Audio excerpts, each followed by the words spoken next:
जैसा कि आप देख रहे हैं, आज का जो लेक्चर है वो इन्फ्लेशन पर है। और इसको एक ब्रॉडर प्रोस्पेक्टिव में देखना है कि इन्फ्लेशन के कॉज क्या हैं, इफेक्ट्स क्या हैं और सोशल कॉस्ट। इंडिया जैसी कंट्री के लिए इसका सोशल कॉस्ट बहुत ज़्यादा है। कैसे है, क्या है, और यूपीएससी के क्वेश्चंस पेपर में इन सब चीज़ों को कैसे डील करते हैं, ये सारी चीज़ें आज हम डिस्कस करेंगे। आप एक दो चीज़ें थोड़ा सा, जो लोग हैं अखबार पढ़ते हैं उनको पता ही होगा कि अभी हाल के दिनों में ही फेड ने रेट्स कट किए हैं। तो ये जो मॉनेटरी पॉलिसी का हिस्सा होता है, इसका इम्पैक्ट क्या होता है और किस तरह से इकोनॉमी एक ग्लोबल फिनोमिना बन चुकी है। मतलब कहने का मतलब है कि इट्स लाइक मैथमेटिक्स। जो थोड़े बहुत रूल्स हैं यूएसए में रेप्लिकेट करते हैं, वही इंडिया में भी रेप्लिकेट करते हैं। इकोनॉमिक थ्योरी जो है ना, वो कहीं ना कहीं ग्लोबल सिंक्रोनाइजेशन में है और इसमें बहुत ज़्यादा रूल्स और कॉन्सेप्ट और आइडिया या पॉलिसीज कमोवेश एक ही चलती है, थोड़ी बहुत इधर उधर होती है तो होती है। अब सिविल सर्विसेज के लोगों को इस चीज़ को समझना कैसे है, ये एक बड़ा इंपॉर्टेंट फैक्टर है कि इस चीज को उठाना कैसे है और समझना कैसे है। तो देखिए, जो पहली चीज है वो क्या है।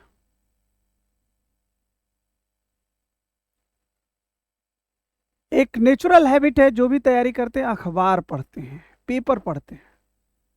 तो मैं एक पेपर से ही आपको इन्फ्लेशन, इसके कॉज, सोशल इम्पैक्ट और कॉस्ट, सोशल कॉस्ट, ये सारी चीजें डिस्कस कर रहा हूँ। ये एक न्यूज़पेपर है, यूएसए का न्यूज़पेपर है।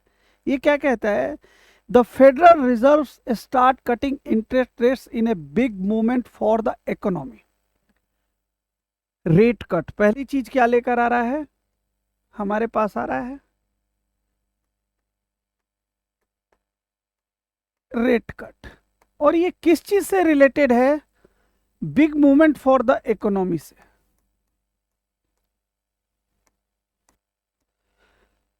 The shift to lowering interest rate makes a major turning point in Fed's 2.5 year battle to curb inflation। भैया, ये रेट कट जो है किससे जुड़ा हुआ है? ये जुड़ गया इन्फ्लेशन से। और हमारा टॉपिक क्या है? इन्फ्लेशन पर है।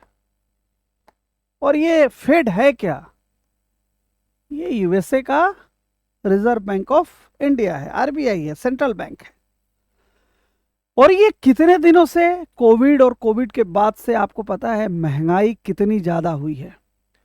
और इस महंगाई को कर्ब करने के लिए रेट्स को हाई किए गए थे, जिसको फेडरल रिजर्व अब कट कर रहा है।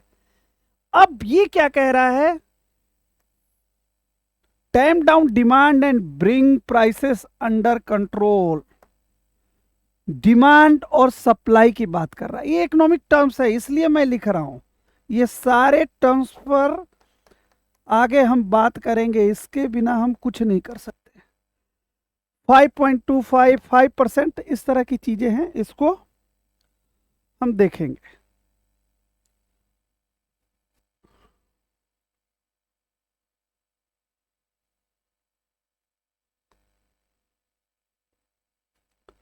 लेक्चर लेते हुए एक संघर्ष मच्छर से भी करना पड़ता है। डेंगू के मच्छर खतरनाक है। ठीक है।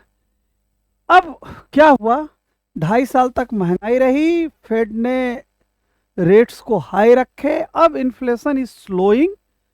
इन्फ्लेशन तो स्लो हो रहा है,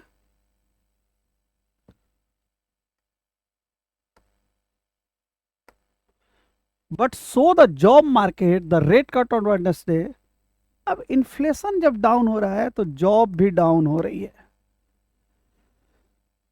तो डिमांड को कंट्रोल में किया रेट बढ़ा के, फिर इन्फ्लेशन जब कंट्रोल हो गया तो यह ऑब्जर्व किया कि जॉब भी नीचे जा रही है। और वो क्या जा रहा है? 2.5 9.1। पीक था इन्फ्लेशन का 9.1, अब वो 2.5 हो गया। और जॉब पर क्या है? Unemployment rate has eased up to 4.2%। तो इकोनॉमी में एक रिलैक्सेशन दिया, रेट कट किया। रेट कट से क्या किया? मनी के फ्लो को पंप किया। ये चीजें हैं, ये फेड ने किया है। अब हमारे यहाँ की क्या कंडीशन है, हम क्या करते हैं भाई, किस तरह से इकोनॉमिक ग्लोबल फिनोमेना, ये देखिए। अगर मैं सही हूं तो कल रिजर्व बैंक ऑफ इंडिया के गवर्नर शशिकांत दास नेपाल में थे, वहां का ये स्टेटमेंट है, कल का ही स्टेटमेंट है।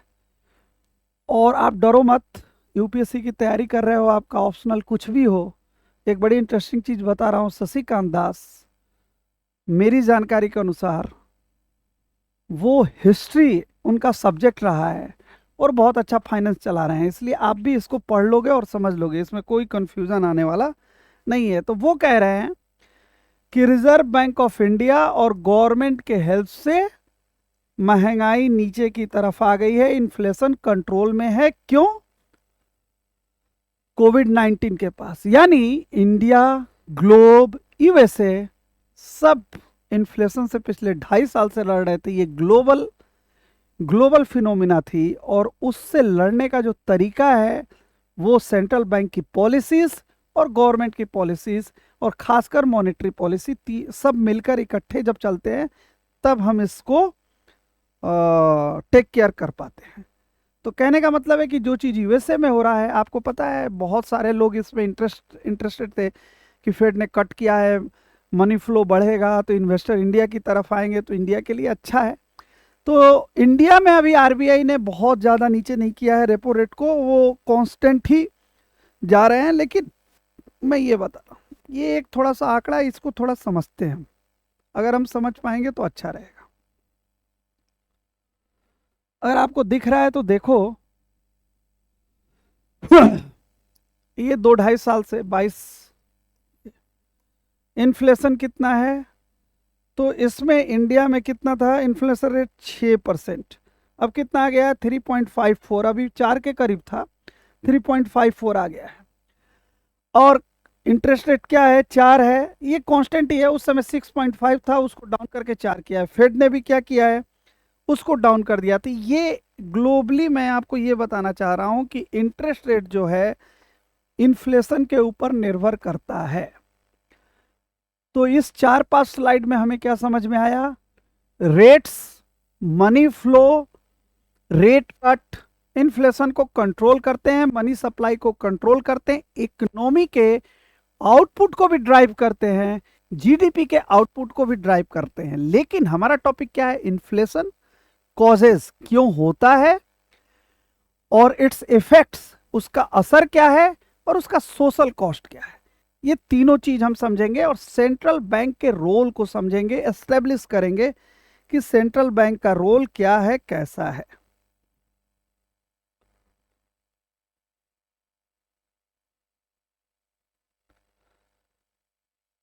ये मैंने एग्जाम्पल देके आपको बता दिया कि लगभग सारे देश, ब्रिटेन की तो हालत इतनी खराब रही कि वहां सरकार बदल गई। 2-2.5 साल पहले पूरे यूरो जोन में 8% इन्फ्लेशन रेट था। वो मतलब यूरोप ने, यूएसए ने, पूरे देश ने कोविड की वजह से और रशिया यूक्रेन वार की वजह से, सप्लाई चेन डिस्टर्ब होने की वजह से बहुत महंगाई झेला। बहुत ज़्यादा महंगाई का बड़ा असर होता है। कैसे होता है आपकी, वो सारी चीज़ें डिस्कस करेंगे, लेकिन एक साधारण भाषा में बता दूं कि आपकी सैलरी 5,000 रुपये है, महंगाई अगर बढ़ गई तो उस 5,000 रुपये में आप कम सामान खरीद पाओगे। कम सामान खरीदने का मतलब आपका ट्रांजैक्शन जो है कम हो जाएगा महंगाई बढ़ने के साथ। आगे क्या है दिखाते हैं। थोड़ा इन्फ्लेशन को जेनरिक वर्ड में हम समझ रहे हैं, लेकिन जब यूपीएससी की तैयारी कर रहे थे तो इसे लिखना है। तो rate of inflation 4%, what does it. अब ये जो चीज है इसकी डिफिनीशन को समझ लीजिए। अगर आप नहीं समझ पा रहे हैं तो फिर गड़बड़ है। ये इसकी डिफिनीशन है, general price level faced by Indian customer were almost 4% higher than, क्या 1 साल के अंदर। मतलब जो चीज, अगर एक फ्रिज पिछले साल अप्रैल महीने में 40,000 का था और आज वो फ्रीज 80% का है, तो उसका इन्फ्लेशन रेट डबल हो गया, वो चीजें महंगी हो गई। तो डिफिनीशन के लिए हम क्या करेंगे, customers were almost 4% higher than previous year in the same month, this is the definition. सरकार ने आरबीआई को टारगेट दे रखा है कि भैया आप इन्फ्लेशन जो है उसको अंडर कंट्रोल रखो, और उसमें 2% आगे पीछे हो सकता है। तो भैया आरबीआई का काम क्या है, इन्फ्लेशन को कंट्रोल में रखना। तो कैसे रखेगी सेंट्रल बैंक, कैसे इन्फ्लेशन को कंट्रोल में करते हैं, वो मनी सप्लाई के थ्रू करते हैं। लेकिन इसके पहले इन्फ्लेशन है क्या, क्या परवल पिछले साल अप्रैल में 50 रुपए किलो था तो अभी 70 रुपए किलो हो गया, तो उसका इन्फ्लेशन पर क्या इंपैक्ट है। जो कंज्यूमर गुड्स हैं, ड्यूरेबल हैं, नॉन ड्यूरेबल हैं, उनका कॉस्ट भाग रहा है, तो उसका इकोनॉमी पर क्या इंपैक्ट है। अगर हम लेबर का कॉस्ट भाग रहा है तो उसका किस तरह से इन्फ्लेशन पर इंपैक्ट है, उसका क्या कॉस्ट होता है। तो ये सारी चीजें बहुत अच्छे से एनालाइज करके समझने की जरूरत है। तो इंडिया के एस्पेक्ट में महंगाई, इन्फ्लेशन, ये तो एक ऐसा मुद्दा रहा है कि इस मुद्दे के सहारे देखो मैं बताता हूं, सरकारें बदल जाती हैं, आ जाती हैं। ये 2020, ये जो मैंने बताया वही चीज मैं रिपीट कर रहा हूं। सारे देशों में countries have been facing challenges in controlling inflation. India के एस्पेक्ट में CPI based retail inflation in India was primarily induced by, क्यों, अब देखो क्या कारण है, हायर फूड इन्फ्लेशन। फूड मतलब खाने पीने की चीजें महंगी, while core inflation remained moderate. या ये एक नया कॉन्सेप्ट आ गया भैया, कोर इन्फ्लेशन है ये मॉडरेट है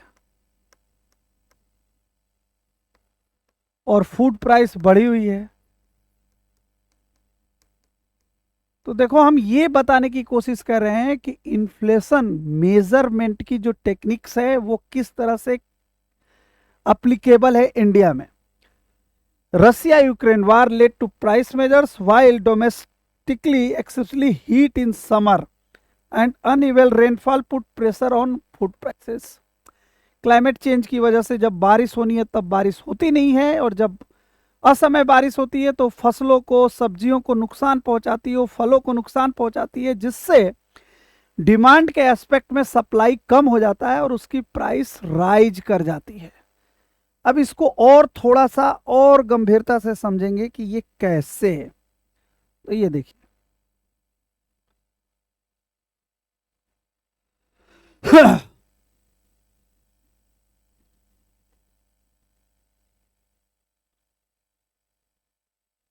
इसको समझो, ये आप लोग इकोनॉमिक सर्वे वगैरह पढ़ने की आदत तो आप लोग की होगी ही, वहीं से लिया गया है। इसको मैं सिर्फ ओवरव्यू देने के लिए थोड़ा सा बेसिक चीजें ज्यादा बता रहा हूं, क्योंकि इकोनॉमिक्स को लेकर ना हिंदी मीडियम वाले तो लड़खड़ा ही रहते हैं, इंग्लिश मीडियम वालों की भी वही हालत होती है, थोड़ा उनकी अंडरस्टैंडिंग समझ में नहीं आती है। तो ये देखो ये चार्ट वाइज दिखा रहा है।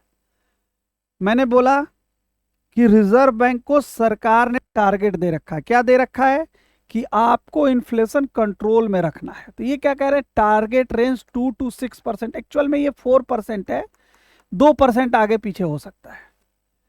Compare to advanced economies like USA, Germany and France, India one of the lowest deviation from the inflation target in the triennial average inflation 221-23 के बीच में। आप देखो ये जो टारगेट है उससे सबसे कम डेविएशन रहा है, और यूएसए की स्थिति देखो 3.6, मैंने यूके की स्थिति कही थी ना कि 4.3, वहां सरकार बदल गई।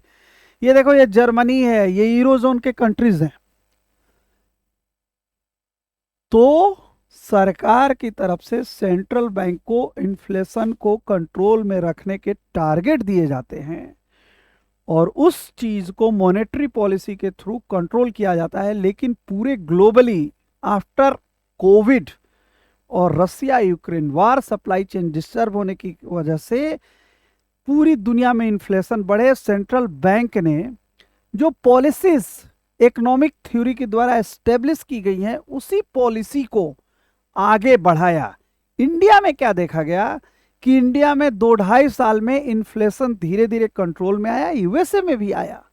तो इन्फ्लेशन कंट्रोल में आने के बाद जो रेट्स बैंक के थ्रू, सेंट्रल बैंक के थ्रू इंक्रीज किए गए थे, यानी पैसे की सप्लाई को कंट्रोल किया गया था, वो धीरे धीरे करके नीचे किया गया। पैसे के फ्लो को बढ़ाया जा रहा है ताकि बेरोजगारी जैसे मुद्दों को एड्रेस किया जा सके। ये एक डाटा है, ये दिखाता है कि अन्य कंट्रियों की अपेक्षा इंडिया का, देखो मैंने बोला ना यहाँ पर कि 4% है, 2% का लूप है, वो ज्यादा टारगेट को मैनेज करने में सफल रहे हैं। अब देखो, ये मैं इतना इसलिए बता रहा हूं क्योंकि जब मैं इकोनॉमी से रिलेटेड दूसरे टॉपिक्स लूंगा तो वहां पर ये सारे कॉन्सेप्ट आपके काम आएंगे। अब देखिए क्या है, ये मैंने आपको बता दिया कि महंगाई कितना बड़ा मुद्दा है।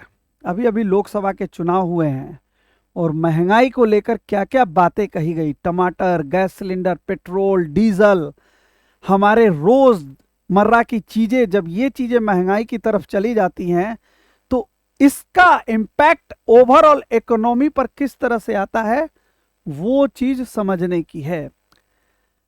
अब देखो, यूनाइटेड स्टेट के प्रेसिडेंट हुए रहे फोर्ड, जब प्रेसिडेंट हुए तो उन्होंने क्या एक स्टेटमेंट दिया, वो हर जगह का है, महंगाई की वजह से सरकारें चली जाती हैं। दिल्ली में सुषमा स्वराज की सरकार बदल गई महंगाई की वजह से। जहां महंगाई ज़्यादा होता है उससे पॉलिटिकल मैंडेट को सेट करने में पॉलिटिशियंस या पॉलिटिकल पार्टीज उसका फ़ायदा लेती है, अपोजिशन की पार्टी फ़ायदा लेती है, क्योंकि रूलिंग गवर्नमेंट पार्टी की का ये काम है कि वो महंगाई को कंट्रोल में करे। अपोजिशन, अब वो क्या बोलते हैं, it may be one of the most familiar words in the economics. Inflation has plunged countries into long periods of instability. Central bankers often aspire to be known as the inflation hawks. Politicians have won elections with the promises to combat inflation. ये पूरी दुनिया में है, only to lose power after failing to do so. Inflation was even declared public enemy number 1 in United States by president Ford in 1974।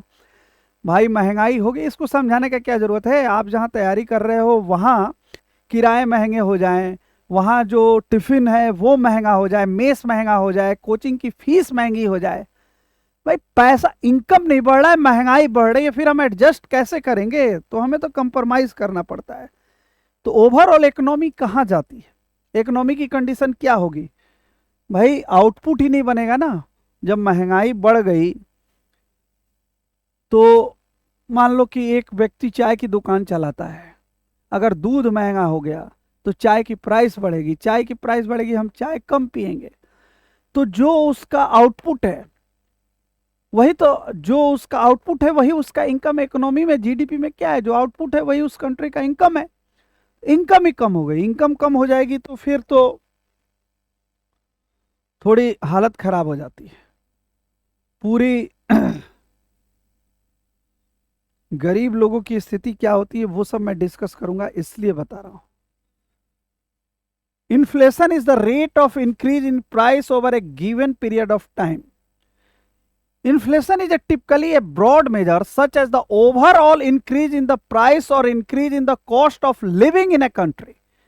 Cost of living in a country, रहते हो, आपको भाड़ा देना है, मकान बनवाना है, गाड़ी ट्रांसपोर्टेशन करना है, एजुकेशन पर खर्च करना है, हेल्थ पर खर्च करना है, डेली खाना बनाना है, खाना है। गरीबी में लोग, तेल की प्राइसेस जब ज़्यादा हो जाती हैं और सब्जी की, तो किसी गरीब के घर में जाके देखिए वो किस तरह से खाना खाता है।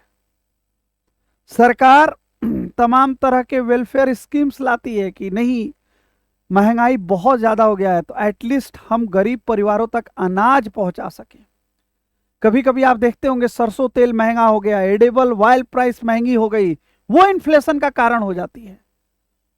कभी वेजिटेबल्स महंगे हो गए, वो इन्फ्लेशन का कारण हो गए। अगर आपका सप्लाई चेन ब्रेक हुआ, जो एनर्जी, गैसेस, पेट्रोल, डीजल, इसकी प्राइसेस बढ़ी, वो इन्फ्लेशन के कारण हुई। यही सारी चीजें यहां बताई गई है, सच ए food, services.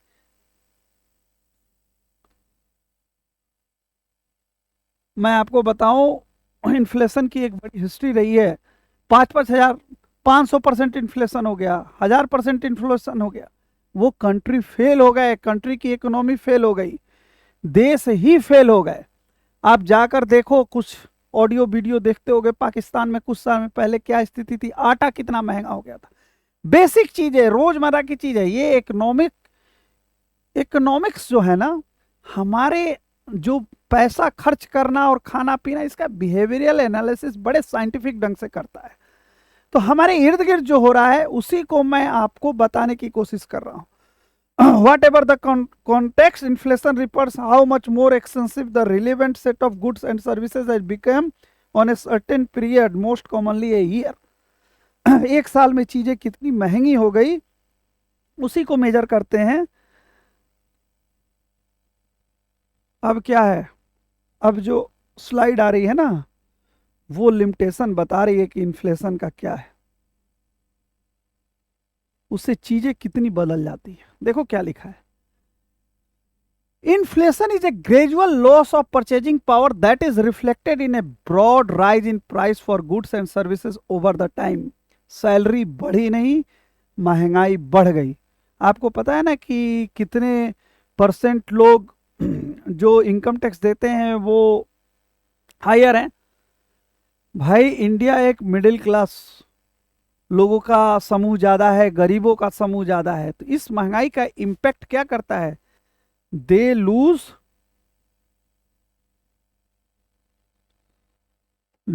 Of purchasing power. आप सामान ही नहीं खरीद पाओगे, आपके पास इतने पैसे नहीं है। आपके जेब में 100 रुपए हैं और थाली जो है 125 रुपए की आ रही है, आप थाली नहीं खा पाओगे।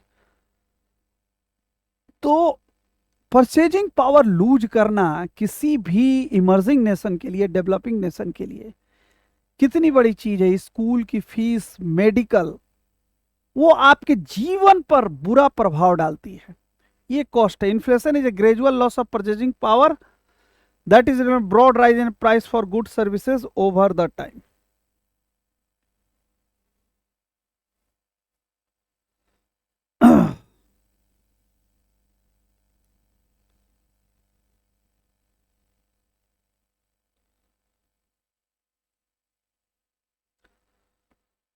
देखो यहां से असली कहानी चालू हो रही है।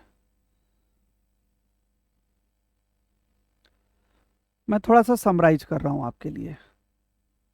अभी हाल ही में एक खबर आई कि यूएसए में फेड जो वहां का सेंट्रल बैंक है, उन्होंने रेट कट किए। रेट कट क्यों किए, क्योंकि 2.5 साल से यूएसए जो महंगाई की लड़ाई लड़ रहा था, उसको 2.5 साल के बाद नियंत्रित किया जा सका। क्यों नियंत्रित किया जा सका, रेट को हाई करके पैसे के फ्लो और डिमांड को कंट्रोल में किया गया। फिर धीरे धीरे जब डिमांड कम हो गया, तो उस डिमांड कम होने की वजह से जो इकोनॉमी का जीडीपी आउटपुट है, इन्फ्लेशन भी कम हुआ और जीडीपी आउटपुट जो है उसको वहां बेरोजगारी की समस्या उत्पन्न हुई, क्योंकि पैसे की सप्लाई को कम किया गया, डिमांड को कम किया गया, तो बेरोजगारी दर बढ़ी। तो अब यूएसए ऐसी कंडीशन में पहुंच गया कि इन्फ्लेशन कंट्रोल में हो गया, तो हम रेट कट कर सकते हैं और देश में मनी फ्लो बढ़ा सकते हैं, ताकि हम बेरोजगारी की समस्या को लड़ें। इसमें दो चीजें बाहर निकल कर आती हैं। इन्फ्लेशन रहते क्यों नहीं मनी फ्लो को हम बढ़ा सकते हैं। हम ऐसा भी तो कर सकते हैं कि इन्फ्लेशन है, महंगाई है, उसमें ज्यादा नोट छाप लें, ज्यादा मनी फ्लो को बढ़ा दें, तो लोगों के पास ज्यादा पैसे होंगे, तो ज्यादा पैसे होंगे तो वो प्रिंट करके हम पैसे लोगों के हाथों में दे देंगे। तो महंगाई है तो है, जो 100 रुपए की चीज है, अगर आपके पास पहले 1000 रुपये था, तो 100 रुपए की चीज अगर 1000 की हुई, तो सरकार आपको 10,000 रुपये दे दे, तो आप 1000 में जाके खरीद लोगे। इकोनॉमी इस तरह से नहीं चलती है।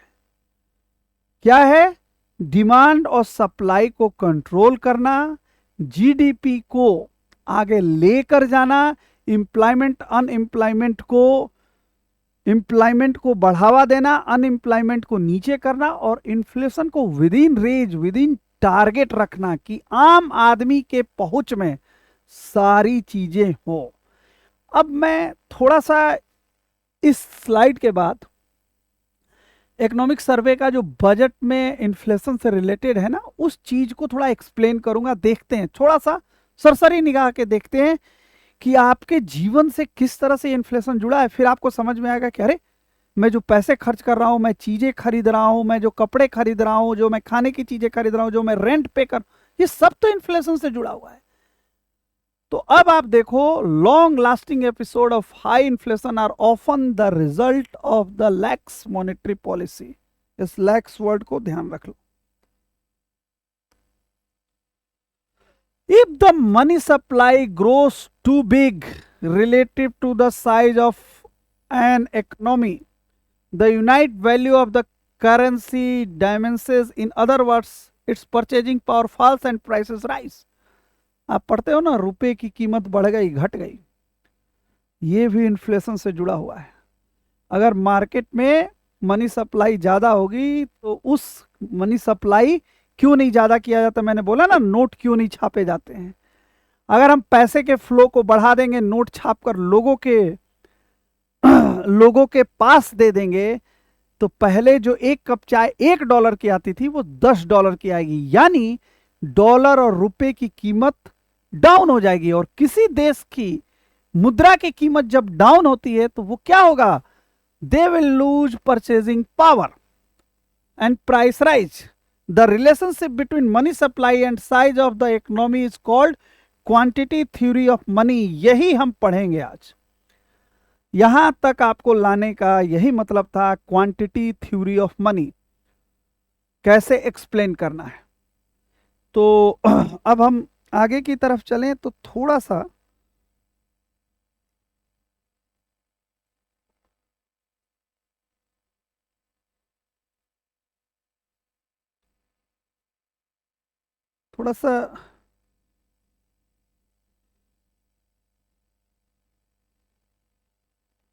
इसको कंट्रोल कैसे किया जा सकता है उसको समझने के पहले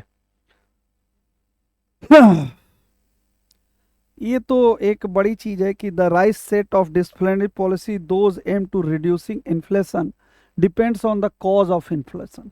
If the economy has overheated, central banks, if they are committed to ensure price stability, can implement related policy and by raising the interest rate। ये इकोनॉमिक थ्योरी है जिसको हम लोग पहले ही डिस्कस कर चुके हैं। अब थोड़ा सा हम क्या करते हैं ना कि बजट देखते हैं इंडिया का। बहुत जरूरी है वो बजट देखना,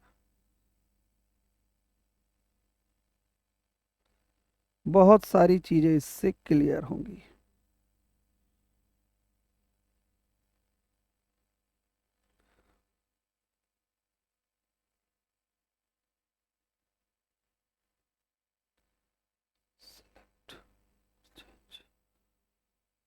देखिए, prices and inflation under control, ये सरकार अपने तरफ से कह रही है। हर किसी का अपना पक्ष होता है, सरकार ने भी अपना पक्ष रखा है। वो क्या कह रही है, जरा इसको देखिए। वो कहती है, low and stable inflation is a key to sustaining economic growth. Government and central bank faces the challenge to keep inflation at a moderate level while ensuring financial stability. With the commitment of the Reserve Bank of India (RBI) to get the goal of price stability and policy action by the central government, India successfully managed to keep retail inflation 5.4%, the lowest level since the COVID-19. आप इस statement को observe कीजिए। USA की तरह India भी कोविड-19 के बाद inflation से जूझ रहा था, लेकिन आरबीआई की मॉनेटरी पॉलिसी और गवर्नमेंट की इकोनॉमिक पॉलिसी की वजह से अब 5.4 जो टारगेट 4% का है, 2% आगे पीछे हो सकता है, तो 6% पर आ गया है। ये चीज मैंने बताया। अब देखो, India's retail inflation lower than EMD is, ये आप लिख सकते हो। ये क्वेश्चन आता है कि हाल के दिनों में वैश्विक चुनौतियों के बीच भारतीय अर्थव्यवस्था ने बहुत अच्छा प्रदर्शन किया है। इसको क्रिटिकली एग्जामिन कीजिए। आपको ये क्वेश्चन आ सकता है कि in tough days of global economy Indian economy has done well, critically examine. इसके लिए मैं ये लेकर आया हूं। तो व्हाट इज द फर्स्ट से इज दैट, पहला से इज दैट कि the current inflation rate of India is as per RBI is 4.0%, which is within target. And अब इस चीज को सब्सटेंशिएट कैसे करना चालू करेंगे? We will start substantiating by EMDE। आप EMDE को जानते हो ना? EMD क्या है?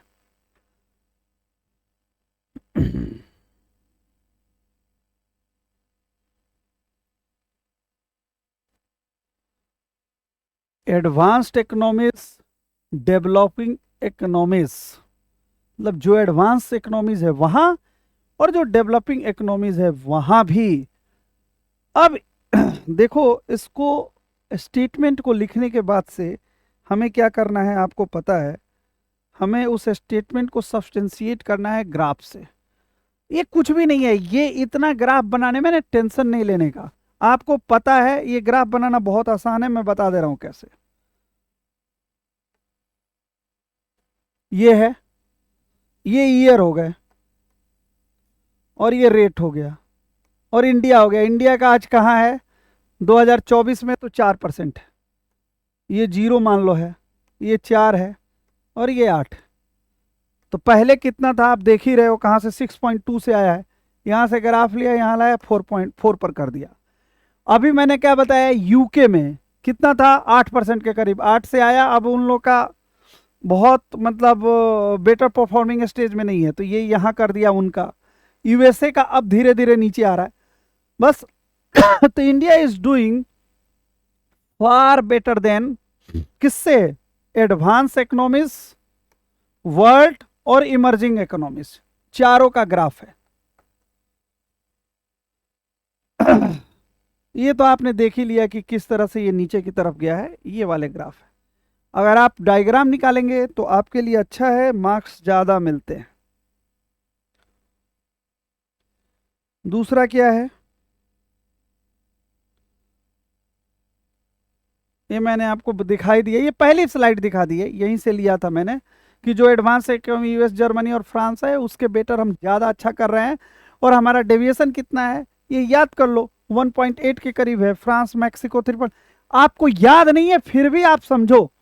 बात यह है कि आप कहीं भी ग्राफ खींच सकते हो। याद नहीं है भैया, मुझे नहीं याद आ रहा है कि कहाँ का क्या है, लेकिन हम एक ग्राफ बना लिया। हमने क्या कर लिया, इसके लिए टर्म्स आने चाहिए, इसीलिए मैं आपको एक एक टर्म्स निकालता रहता हूं। इन्फ्लेशन, रेट कट्स, इकोनॉमी, अभी कोर और हेडलाइन इन्फ्लेशन क्या है उस पर भी आऊंगा। फिर उसके बाद से इमर्जिंग इकोनॉमीज, एडवांस इकोनॉमी। आप अपने थॉट प्रोसेस को चेंज कीजिए, अखबार पढ़ने के तरीके को बदलिए। आप सोचिए, अखबार में हेडलाइन देखिए ना, सोचिए इस पर कैसे क्वेश्चन बन सकता है। अरे ये हेडलाइन आ गया, आरबीआई ने रेट कट नहीं किए, RBI to continue with same rates. अरे इस पर क्या क्वेश्चन आ सकता है कि सेम रेट है यार, यूएस फेड ने रेट कट कर दिया, इस पर क्या क्वेश्चन आ सकता है? क्या फेड का रेट कट क्या होता है? मनी सप्लाई को बढ़ाता है। तो फेड का रेट कट क्या इंडिया में इन्वेस्टमेंट को बढ़ाएगा तो मनी ज्यादा आएगा, तो उसका इंपैक्ट इकोनॉमी पर क्या होगा? तो जब आप अखबार या कोई भी चीज पढ़ रहे हैं तो क्वेश्चन बनाना सीखिए तुरंत। और कुछ लोगों को मैं बोल रहा हूं, अगर वो नहीं समझ पा रहे, रट डालो भैया। ये जो इकोनॉमिक टर्म्स हैं, जो डिफिनीशन है, मैंने इन्फ्लेशन की डिफिनीशन 3 स्लाइड में दिखाई। क्यों दिखाई? कि आप समझो। हिंदी में तो जेनरिक भाषा में आप बोल दोगे कि आज चीज 1 साल पहले जो 40 रुपए की थी आज 50 रुपए की है, तो इन्फ्लेशन का रेट ये है, निकाल दोगे कि 10 रुपए 40 का कितना परसेंट होता है, 2.5% है, तो इतना इन्फ्लेशन बढ़ गया। तो बात ये नहीं है, बात ये है कि उसको एग्जैक्ट डिफिनीशन के टर्म में लिखना है। इसीलिए मैं ये नोट्स भी जगह जगह पर रखूंगा। अभी 8-10 वीडियोस हो जाएंगे तो फिर सारे नोट्स रखूंगा।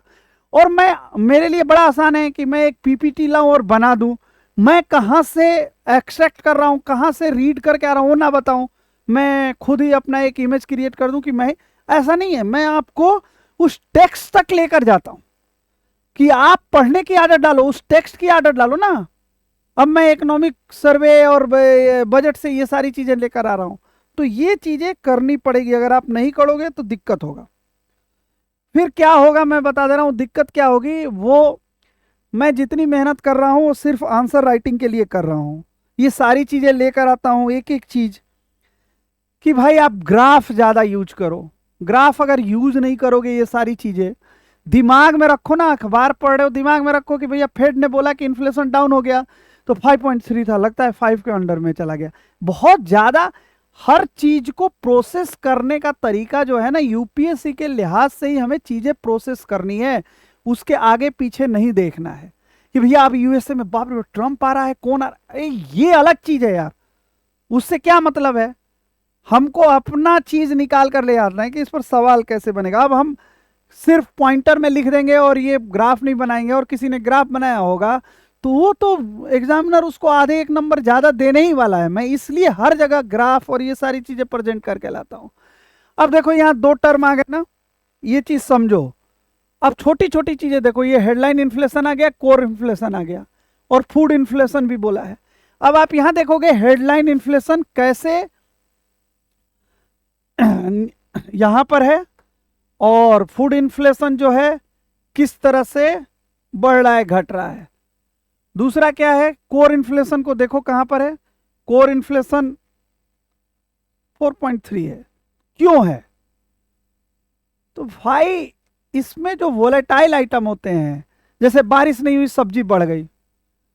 नासिक में, महाराष्ट्र में कांदे की खेती होती है, प्याज की खेती होती है, बारिश हो गई, पूरा प्याज खत्म हो गया। प्याज खत्म हो गया तो प्याज का दाम हो गया 200 रुपए किलो। टमाटर 200 रुपए किलो किसी वजह से हो गया।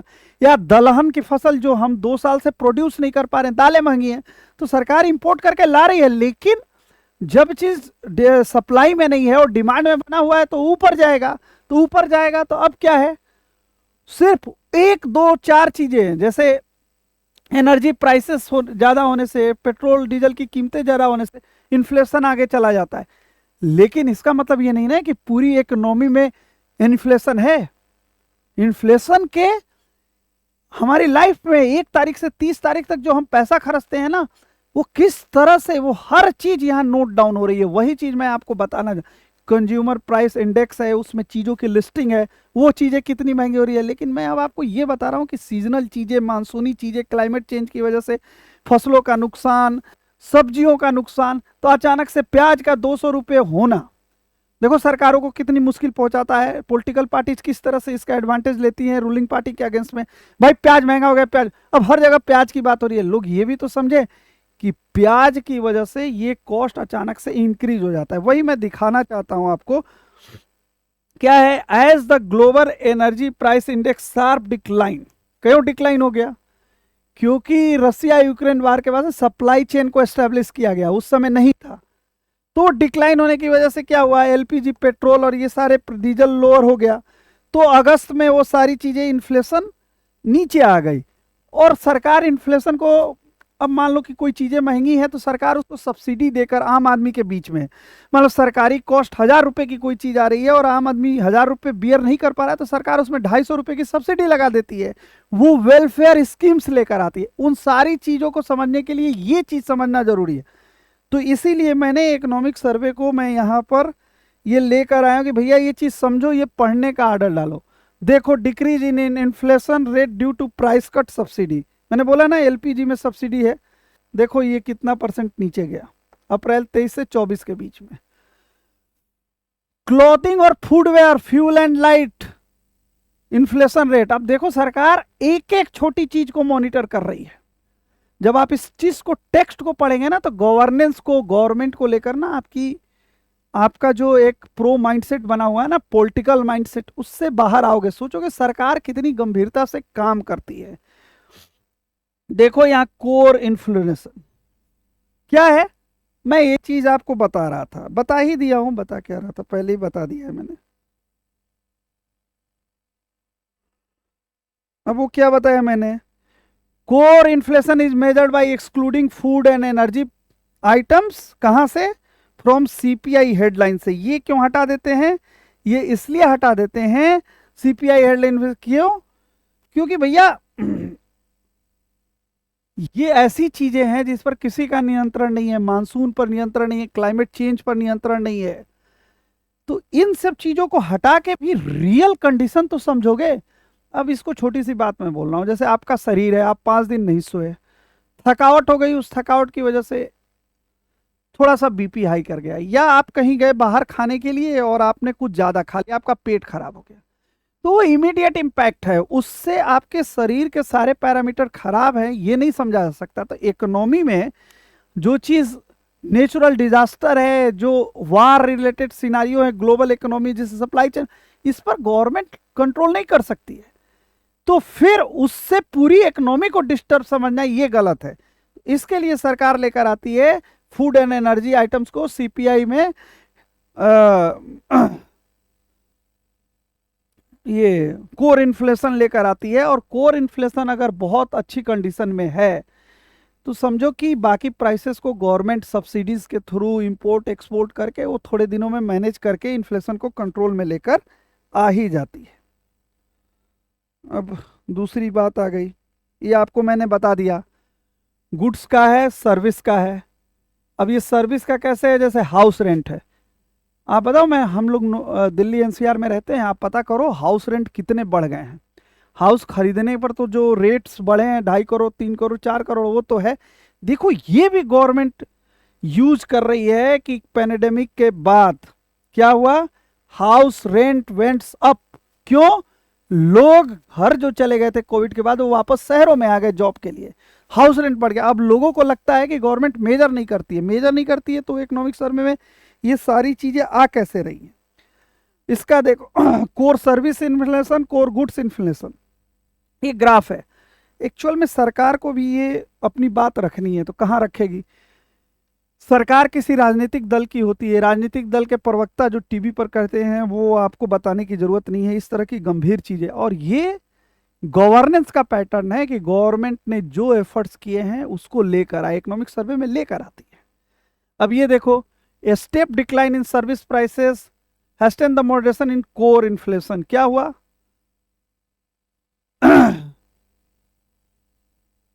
स्टॉक ऑफ न्यू हाउसेस, ये दिखाया गया है। अच्छा, इसमें एक पॉइंट है, उस पॉइंट को समझिए।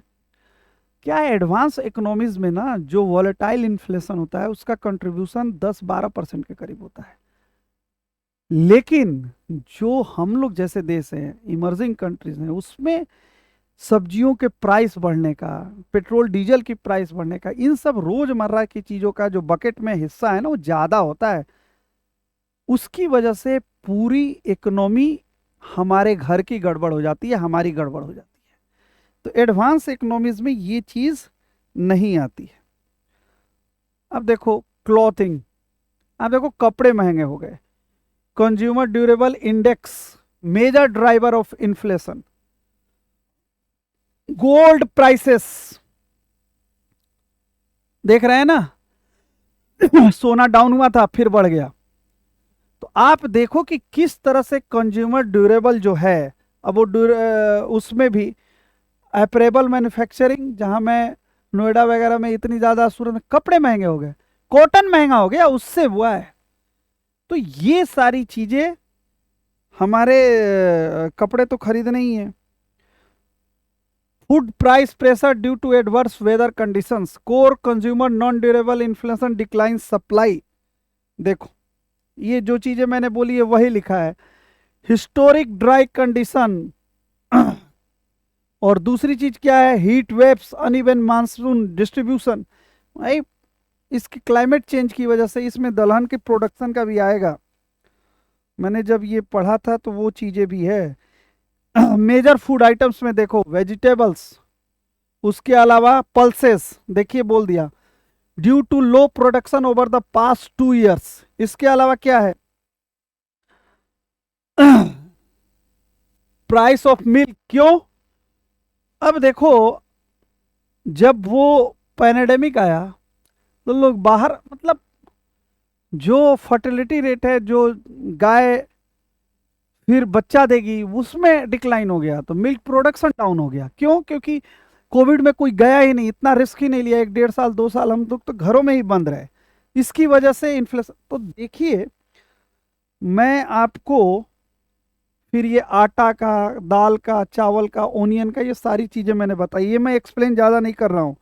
उसका कारण है, मैं चाहता हूँ ये आप पढ़ो, और मैं आपको बोल रहा हूँ ये 2 से 3 घंटे की रीडिंग है, इसको पढ़ो, इसमें पढ़ के एक एक पॉइंट्स बाहर निकालो।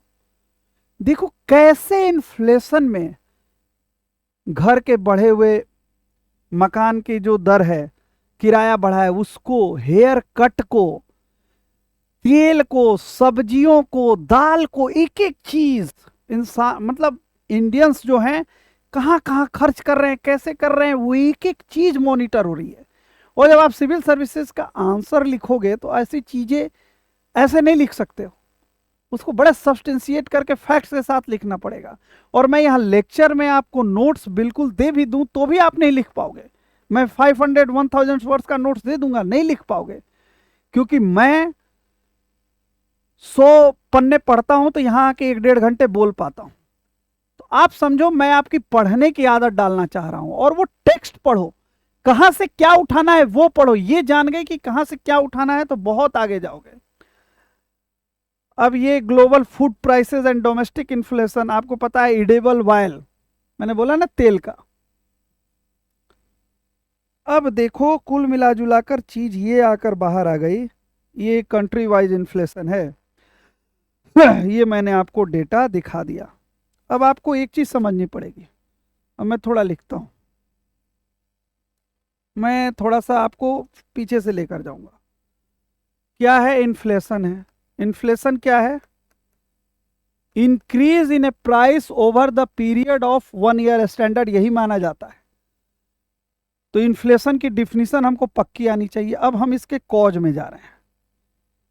तो ये जो कॉज है, ये मैंने आपको एक एक चीज बता दिया, उस कॉज में सब चीज दिया हुआ है। क्या दिया? आफ्टर पैंडेमिक क्या क्या इंपैक्ट था, लोग घर चल गए थे, घर से शहर में आ गए, किराए में वृद्धि हो गई। तो ये सारे बकेट्स बने हुए हैं। कोर इन्फ्लेशन क्यों बढ़ा, सब्जियों के दाम क्यों बढ़े, तो ये सारा सिलसिलेवार पॉइंट्स इसी जो मैंने ये इकोनॉमिक सर्वे से उठाया है, इसमें इन्फ्लेशन के इन कारणों को ये पूछा जा सकता है कि except from the money flow there are other reasons causes for inflation. ये पूछा जा सकता है how climate change is creating a problem in Indian economy. तो उसमें आप इन्फ्लेशन लेकर आओगे कि क्लाइमेट चेंज का, तो क्या लिख दोगे? सिर्फ ये लिख दोगे बारिश नहीं हो रही है, और वहां से डेटा लेना है। वो डेटा मैंने यहाँ बताया हुआ है कि due to climate change, heat waves, uneven rains, किस किस सेक्टर में, किस किस कंट्री में प्रोडक्शन पर कैसे इंपैक्ट आ रहा है। We are not able to even produce pulses since last 2 year, कि हमारी जो डिमांड है उतनी नहीं कर पा रहे। हर एक चीज को सब्सटेंशिएट करके लिखना है। अगर अभी तो मैं ये ऑनलाइन लेक्चर्स यूट्यूब पर डाल रहा हूँ, जब मैं ऑनलाइन क्लासरूम लूंगा 2 घंटे 3 घंटे का, तो उसमें आपको आंसर राइटिंग कराऊंगा, क्लास में ही बताऊंगा कि भैया ऐसे ऐसे ऐसे क्वेश्चंस बनाऊंगा और उसके आंसर बताऊंगा। तो अभी मैंने क्वेश्चंस बताए, ये मैंने बता दिया कि सिर्फ मनी सप्लाई रीजन नहीं है, मनी सप्लाई के अलावा बहुत सारे रीजन हो सकते हैं। मनी सप्लाई को कंट्रोल में करके उन रीजन्स के ऊपर बेहतर करने की कोशिश सेंट्रल बैंक या गवर्नमेंट कर सकती है, ये चीज है। अब यहां से अच्छा, इसमें 2 3 चीज है, इंडस्ट्री वाइज भी आ गया कि जैसे कॉटन की वजह से, तो कॉटन इंडस्ट्री की क्या चैलेंजेस हैं, कॉटन क्यों महंगा हो गया, इनपुट कॉस्ट कहाँ जा रहा है, आउटपुट कैसे। इससे आप एक ओवरव्यू बनाते हो पूरे सिलेबस के ऊपर। इसमें 2 4 क्वेश्चंस मैंने बता दिए हैं। दूसरा चीज है, मैंने आपको 3 क्वेश्चंस बताया। सबसे पहला ये बताया कि सिर्फ मनी का फ्लो नहीं, अदर रीजंस जो इन्फ्लेशन के हो सकते हैं उसको डिस्कस कीजिए, ये मैंने बता दिया। दूसरा मैंने बताया कि ग्लोबल इकोनॉमी के इस खराब दौर में भारत, इंडियन इकोनॉमी ने कैसा प्रदर्शन किया है, इसको क्रिटिकली एग्जामिन कीजिए, वो मैंने आपको दिखा दिया विथ रिस्पेक्ट। ये आप कह सकते हैं कि ये examine the role of central banks in controlling the inflation. तो सेंट्रल बैंक का रोल मैंने आपको ओवरव्यू दे दिया है, अब मैं उसको एस्टेब्लिश करने जा रहा हूं कि सेंट्रल बैंक का रोल क्या है। इसके अलावा ये हो सकता है कि although we are emerging economic but still the challenges remain same. क्या रिमेन सेम है भैया? हमारी लाइफ को बनाए रखने के लिए inflation is causing numerous impact on our life. किस तरह से भैया?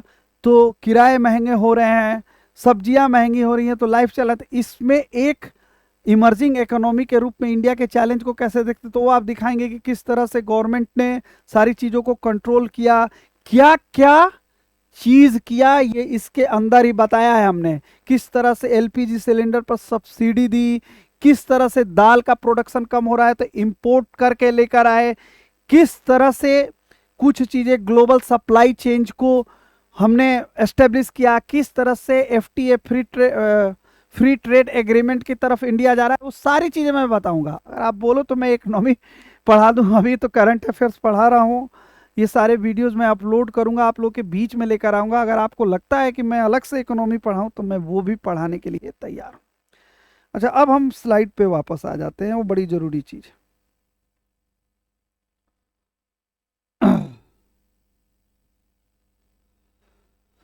हम यहीं आ गए। The right set of disinflationary policies, वो क्या है? मनी फ्लो को कंट्रोल करना और इंटरेस्ट रेट को कंट्रोल करना। ये किसका काम है भाई? ये काम है सेंट्रल बैंक का। सेंट्रल बैंक क्या है? सेंट्रल बैंक ऑफ इंडिया नहीं, ये जो आरबीआई और फेड होते हैं, इस तरह के सेंट्रल बैंक का काम है। तो ये कैसे करेंगे, यही बड़ी इंटरेस्टिंग चीज है। और इसी चीज को अब हम आपके बीच में लेकर आने जा रहे हैं। इस चीज को समझना बहुत अच्छे ढंग से, इसको समझ गए तो समझ लीजिए। अच्छा, आप लोगों में से एनसीईआरटी कौन कौन पढ़ता है? अगर नहीं पढ़ते हैं तो फिर दिक्कत है। बिना एनसीईआरटी के कैसे काम होगा? एनसीईआरटी की जो माइक्रो इकोनॉमिक्स की बुक है उसको एक बार पढ़ लीजिए। अगर नहीं पढ़ना है, मैं इस वीडियोस को अपलोड करूंगा। अगर आप चाहते हैं इकोनॉमी में पढ़ाऊं तो मैं पढ़ाऊंगा, लेकिन मुझे उस तरह का फीडबैक आएगा तब। क्लासरूम मेरा इनिशियल करंट अफेयर्स के लिए ही जाएगा।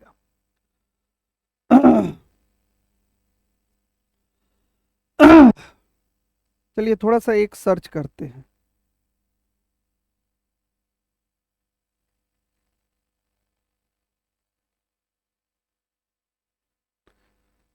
आप देख रहे हैं ये क्या है, कैसे हैं, जरा इनके बारे में जानिए। हार्वर्ड यूनिवर्सिटी में है, और क्या है ये, इनके बारे में थोड़ा सा पढ़िए।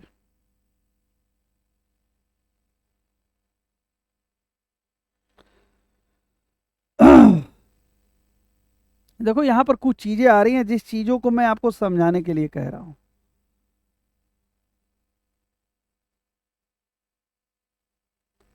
ये मैक्रो इकोनॉमिक्स सब जानते हैं। ये क्या है? New Keynesian economics. इनके बारे में जानना जरूरी है। ये आप ऑफलाइन पढ़ेंगे, मैं अभी बताने वाला नहीं हूं।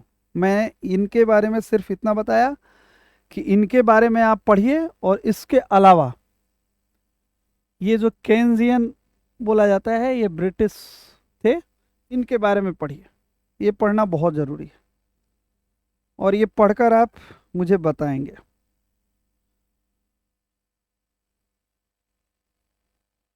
सॉरी, ये बुक है, और ये बुक जो है लेटेस्ट एडिशन नहीं है, लेकिन मैंने इसी पे काम किया है, तो मैं इसी से आपको ये करूँगा।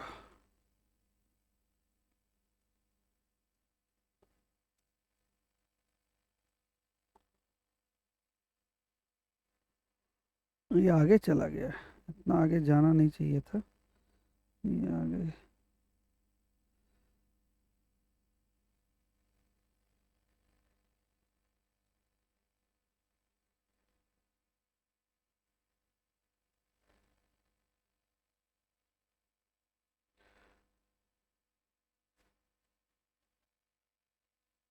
यही है ना?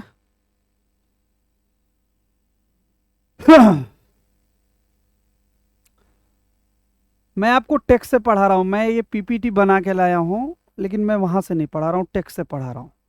यहां से पढ़ो, यहां से समझो, अच्छा आएगा। Inflation, its causes, effects and social cost.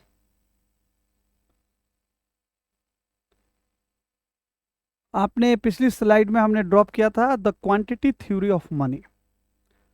ये भी पहले बताते हैं। ये कहते हैं quantity of money available in the economy is called the money supply. और मनी की डिफिनीशन क्या है ये बताओ।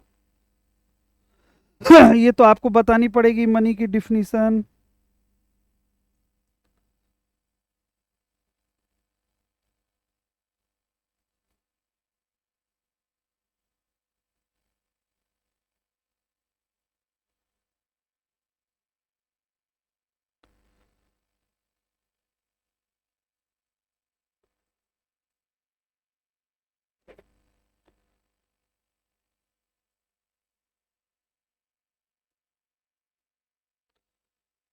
क्या है भैया? Money is the stock of the assets that can be readily easily use to take transactions. Transactions क्या है? अगर हम कुछ भी परचेज करने जाते हैं, जैसे मैंने एक मोबाइल फोन खरीदा तो एक ट्रांजेक्शन किया, वो किसके अगेंस्ट में किया? मनी के अगेंस्ट में किया। और किस रेट पर किया? तो वो रेट क्या है? प्राइस। प्राइस क्या है? Price is the rate at which money is exchange for goods and services. जैसे हमने बाल कटाने के लिए पैसे दिए, हमने कपड़े खरीदने के लिए पैसे, गुड एंड सर्विसेज। तो लाइफ में डेली जो हम कर रहे हैं उस इवेंट्स को इकोनॉमिक टर्म में समझना जरूरी है। अगर हम वो समझने लगेंगे ना तो ये करने लगेंगे, प्रोसेस करने लगेंगे, तो आंसर राइटिंग और चीजों को समझने में बहुत आसानी होगी। अब देखो क्वांटिटी थ्योरी जो है ना, अगर आप बोलोगे तो मैं यहां से पढ़ा दूंगा, और बोलोगे तो प्लेन पेपर पर एक बार दोबारा पढ़ा दूंगा। क्वांटिटी थ्योरी क्या कहती है वो समझो।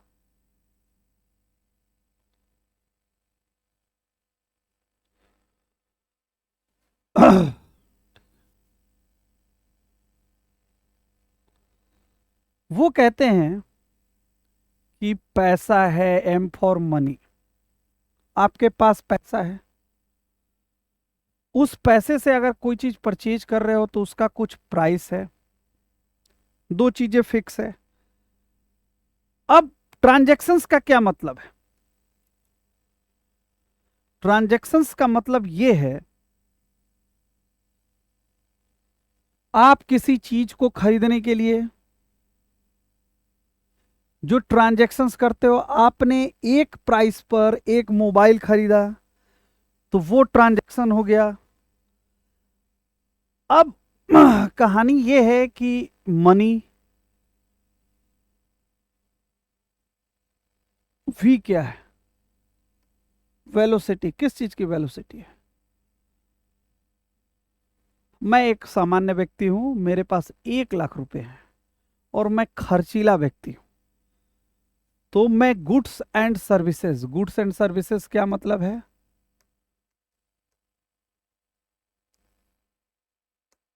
1 लाख रुपए हैं मेरे पास, तो मैं खर्चीला व्यक्ति हूं। अब मैं क्या कर रहा हूं? मैं उस 1 लाख रुपए को बड़ी तेजी से खर्च कर रहा हूं। मैंने 10,000 रुपए का मोबाइल ले लिया, मैंने 1,000 रुपए का सर्विसेज ले लिया, हेयर कट करा लिया, मैंने 25,000 रुपए के कपड़े खरीद लिए। तो ये क्या हो रहा है? किसी फिक्स्ड प्राइस पर मैंने 3 ट्रांजेक्शन कर डाले, और क्या किया? पैसे को तेज रफ्तार से खर्च कर दिया। तो अब आपके पास क्या हो गया? ये इक्वेशन क्या कहता है? जिस रफ्तार से हम पैसे को खर्च कर रहे हैं, जो वेलोसिटी है, वो इक्वल होती है प्राइस और ट्रांजैक्शन की। तो होगी ही ना, वो होगी। अगर हमने 1,000 रुपये 3 बार खर्च किए तो 3,000 रुपये आएंगे। और 3,000 रुपये हमने खर्च कहाँ किए? हमने 2,000 रुपये का एक सामान खरीदा और एक 1,000 का सामान खरीदा। तो आपने ये देखा गौर से क्या?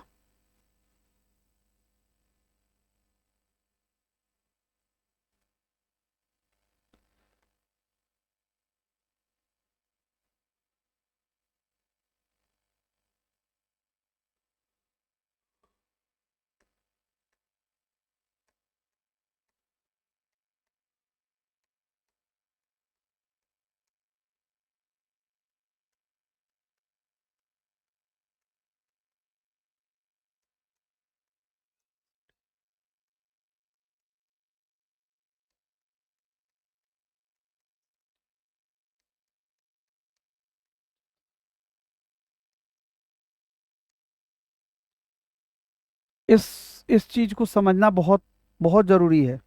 और इसको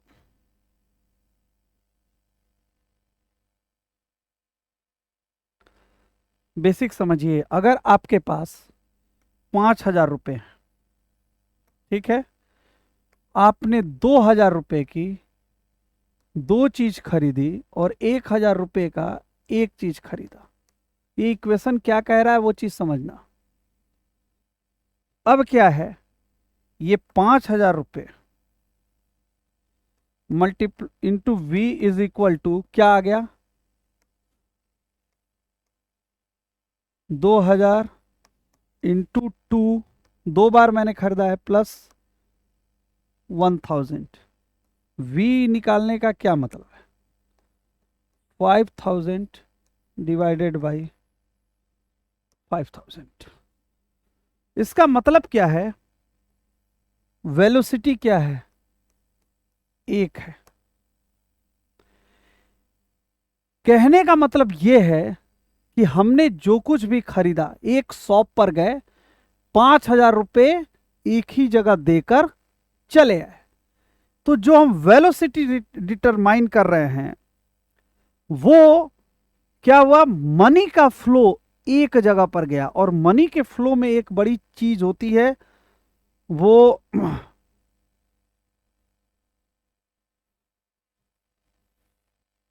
सॉरी,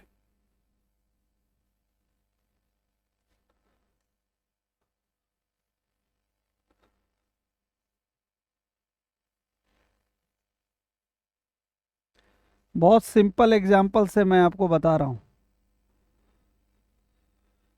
जो 5,000 रुपये आपने दुकान पर दिए वो क्या करेगा बताइए। उसने 2,000 रुपये, वो सबसे पहले जहां से होलसेलर के पास आता है वहां पैसा देगा। मान लो कि उसने 10% अपना कमाया तो वहां 4,500 रुपये दे दिया। फिर वो क्या करेगा, होलसेलर, वो डिफरेंट कंपनी जहां से उसने परचेज किया उसने भी 10% मार्जिन कर लिया, तो सोचो 4,000 रुपये दे दिया। ये जो प्रोडक्शन कर रही हैं कंपनियां, ये क्या करती हैं, ये भैया लेबर को देंगी।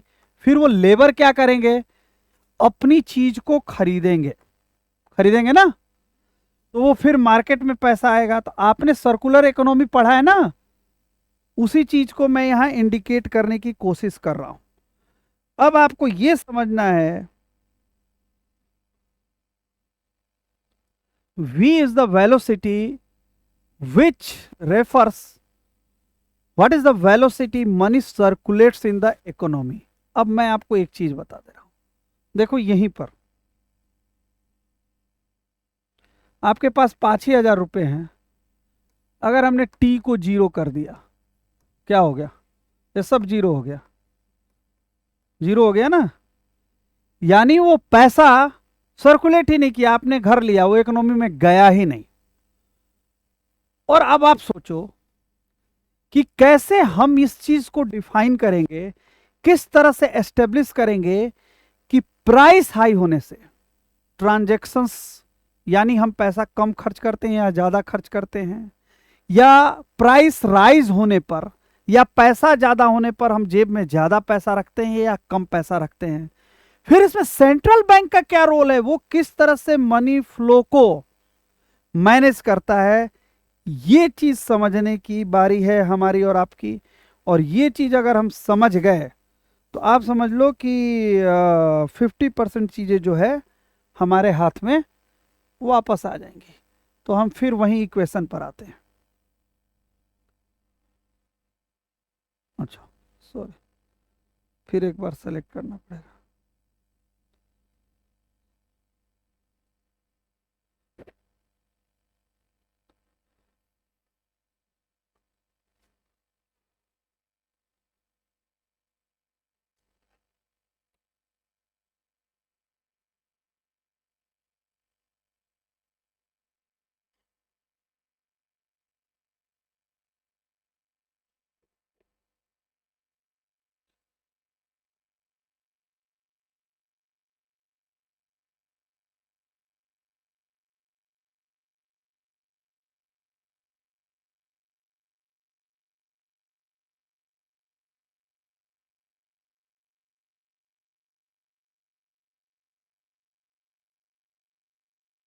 फिर पीछे चला गया।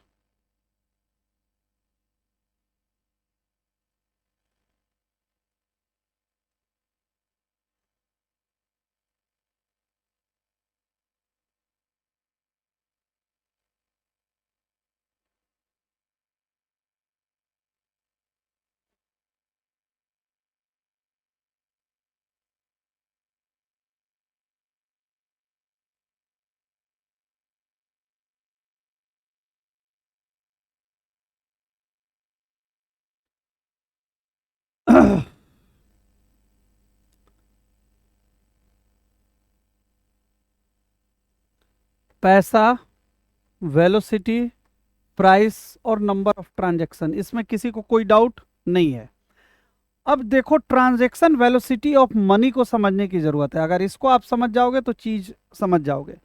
ये यूएसए के राइटर हैं, तो इन्होंने यूएसए का एग्जाम्पल लिया है। यहाँ पर आप इंडिया में करेंसी कर सकते हो कि मान लो कि 50 रुपये में एक ब्रेड मिल रहा है, और वो एक ईयर में 60 ब्रेड के पैकेट यूज करता है। तो P इंटू टी को हम अभी एक्सप्लेन कर रहे हैं। तो अगर 50 रुपये का एक ब्रेड का पैकेट है और एक महीने में कोई 5 ब्रेड खाता है, तो एक साल में 60 अगर ब्रेड खाता है, तो हम कितने रुपए उसको देते हैं? 300 रुपये दे रहे हैं। ठीक है। अब देखो क्या कहता है, वो 300 रुपये जो हम देते हैं,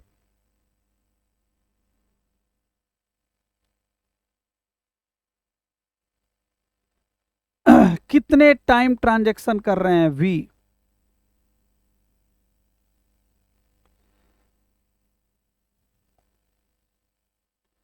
हम कितने टाइम ट्रांजैक्शन कर रहे हैं? 3 टाइम। तो अब इसका क्या मतलब है?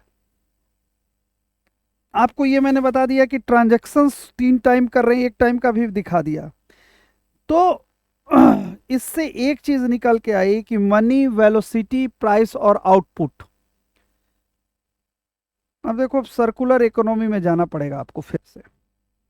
सर्कुलर इकोनॉमी में क्या, मैं इसी पर समझा दूंगा, अभी पेज चेंज नहीं करूंगा, दिक्कत हो रही है थोड़ी सी।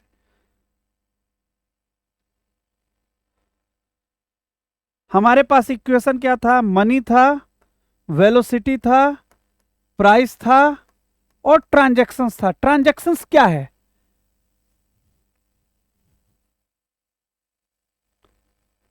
ट्रांजैक्शंस क्या है? ट्रांजैक्शंस एक्चुअल में जब हम ब्रेड खरीद रहे हैं, तो हम किसी को पैसे दे रहे हैं, तो वो उसका इनकम है, और किसी का इनकम ही जीडीपी का आउटपुट होता है। तो हम ट्रांजैक्शन टी को जो है वाई से हमने रिप्लेस कर दिया। आपको वो याद है ना, वो जो सर्कुलर फ्लो होता है जिसमें फॉर्म होता है और लेबर होता है, और किस तरह से मनी फ्लो होता है? फॉर्म में लेबर जाता है, लेबर प्रोड्यूस करता है, फॉर्म उसको पैसे देती है, फिर वही पैसा लेकर मार्केट में जाता है और फिर वो फॉर्म से बनाई हुई चीजें खरीदते हैं। ये इकोनॉमिक की क्लासिकल थ्योरी एस्टेब्लिश है। हमने क्या किया? यहाँ आउटपुट को वाई से रिप्लेस कर दिया। अब अगली जो कहानी है वो क्या है? वो कहानी ये है कि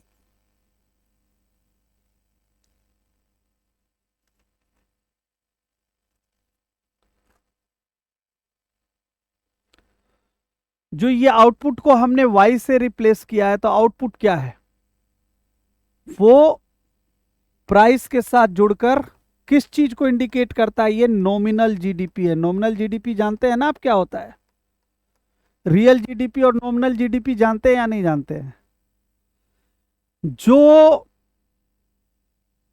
आउटपुट है हमारा, जीडीपी मेजर किए जाते हैं। ये मैं एक लेक्चर लूंगा, इसके बाद लूंगा, जीडीपी की मेजर वगैरह का आ चुका है, सवाल भी आ चुका है। डोमेस्टिक प्रोडक्ट प्रोड्यूस करना, तो उसका प्रोड्यूस करना और इन्फ्लेशन की वजह से, अगर मान लो मारुति कार एक फैक्ट्री के अंदर में 5 गाड़ियां एक साल में बनाती है,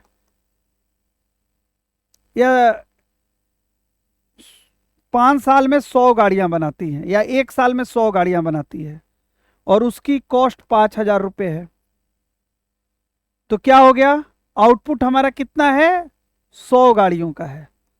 लेकिन जो जीडीपी में कंट्रीब्यूशन है, ये जो 5,000 रुपये कॉस्ट है तो कितना है, 5,000 मल्टीप्लाइड बाई 100, तो इसका जीडीपी में कंट्रीब्यूशन 5 लाख रुपए हो जाएगा। लेकिन प्राइस हाई हो गया। प्राइस हाई होने का क्या मतलब है, ये 200 हो गया, तो क्या हो गया, प्रोडक्शन हाई नहीं हुआ, प्राइस हाई हो गया। तो प्राइस हाई होने की वजह से प्रोडक्शन सेम बना हुआ है लेकिन जीडीपी में कंट्रीब्यूशन डबल हो गया, यानी वो साइज डबल हो गया। लेकिन रियल क्या है, वहां जो जीडीपी का प्रोडक्शन फैक्टर है, प्रोडक्शन फैक्टर क्या होता है, कैपिटल और लेबर, वो कॉमोवेश सेम रहा। क्योंकि 100 गाड़ियां जो मारुति एक साल में बनाती थी, उसका जो प्रोडक्शन फैक्टर है वो तो सेम है, लेकिन महंगाई की वजह से रेट बढ़ा दिए गए। तो 5,000 की गाड़ी 10,000 में बिकने लगे, तो एक कंपनी जो पहले 5 लाख रुपए कमाती थी वो 10 लाख रुपए कमानी होगी। लेकिन उसका जीडीपी में क्या इंपैक्ट हुआ, कोई इंपैक्ट नहीं हुआ, क्योंकि प्राइस राइज की वजह से, नॉमिनल जीडीपी की वजह से बड़ा आउटपुट दिखाई दे रहा है। लेकिन in real sense the production factor remain same, same imply जा रहा है, सारे लोग जा रहे हैं। ये इन्फ्लेशन का देखो, ये भी समझने का तरीका है। Same implies, same production factor, बस जीडीपी बड़ा हो गया। तो प्राइस हाई होने के साथ जब आउटपुट मिक्स होता है तो वो नॉमिनल जीडीपी को प्रोड्यूस करता है। इसमें किसी को कोई कंफ्यूजन? अब देखो, इसके बाद से हमें यह समझना है कि मनी डिमांड फंक्शन क्या है। अब महंगाई बढ़ गई, महंगाई बढ़ने के बाद क्या होगा, हमारी जेब में जो हम पहले 1,000 रुपये लेकर चलते थे, उस 1,000 रुपये में तो कुछ आ ही नहीं रहा है, खत्म हो गया। तो अब हमें 5,000 रुपये लेकर चलना पड़ेगा। तो महंगाई बढ़ने के बाद, अब मेरी बात समझिए, जो मैं कह रहा हूं जरा ध्यान से, इसको मैं दोबारा एक्सप्लेन करूंगा, ये चीज दिमाग में जानी बहुत जरूरी है।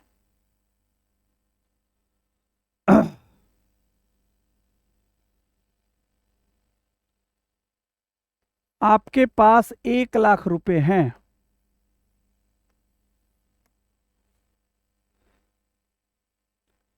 उसमें आप घर का खर्च चला रहे हो, घर खर्च किराया है, ग्रोसरी का खर्च है,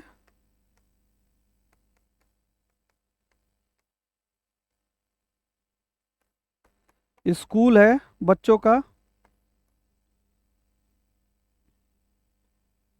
हेल्थ। अगर ये सारी चीजें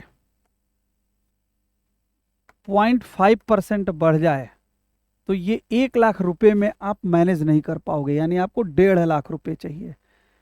कहने का मतलब है, पैसे की जो वैल्यू है वो किस चीज पर निर्भर कर रही है, वो प्राइस के ऊपर निर्भर कर रही हो।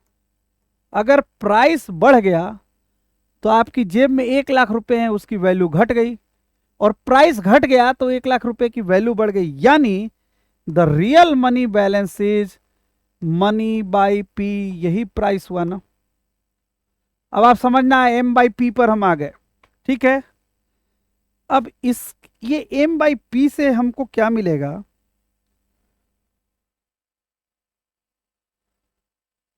अब हमें यह समझना है, मैं एक बार इसको आपको सिलसिलेवार समझाऊंगा पूरा चीज कहने से। मनी डिमांड फंक्शन, अब ये क्या कहेगा money demand function, where K is the constant that tells how much money people want to hold for every dollar of income. भाई, हम कितना पैसा रखना चाहते हैं अपनी जेब के अंदर, लेकिन यहां एक कहानी है। अब ये हम कितना पैसा रखना चाह रहे हैं जेब के अंदर ना, इसमें इकोनॉमिक थ्योरी कहाँ है, क्या है, ये डिमांड है, डी क्या है, ये डिमांड है, और सप्लाई है। सप्लाई क्या है, सप्लाई जो है आउटपुट है, वाई है, और यहां हमने डिमांड फंक्शन ड्राइव किया है। यानी हम इसको इस ढंग से लिख सकते हैं,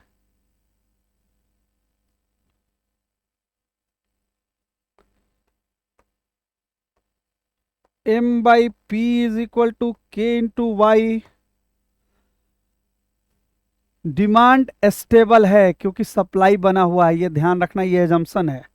डिमांड स्टेबल है इसलिए उसको 1 ले लिया, उसको स्टेबलाइज कर दिया। तो हम m, यहां लिखता हूं मैं, m by P is equal to K into Y.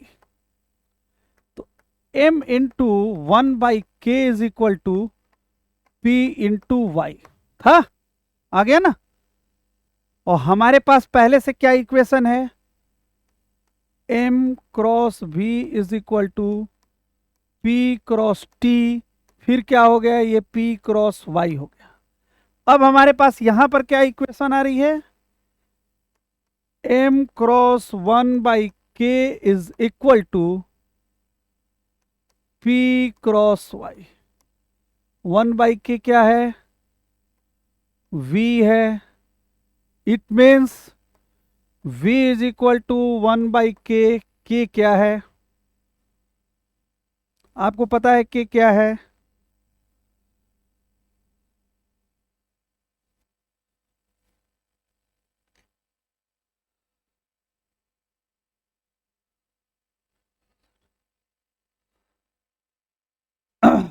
अब वेलोसिटी ऑफ मनी और k, इसके बीच का रिलेशन हम चेक कर रहे हैं।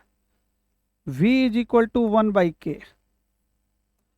मान लो हमारे खर्च करने की दर कम या ज्यादा किस चीज पर निर्धारित हो रही है, वो k पर निर्धारित हो रही है। k क्या है भाई, कितना पैसा होल्ड करना है, कितना पैसा हम रखें, कितनी तेजी से खर्च होगा। तो अगर हम बहुत ज्यादा पैसा रख रहे हैं, बहुत ज्यादा, तो ये जितना ज्यादा होगा ये कम होगा। तो ज्यादा पैसा रखने पर क्या हो रहा है, खर्च कम हो रहा है, और कम पैसा रखने पर क्या है, खर्च ज्यादा हो रहा है। ये सारी चीजें मैं एक बार फिर लेकर आऊंगा, टेंशन मत लो, इतना सोते रहो।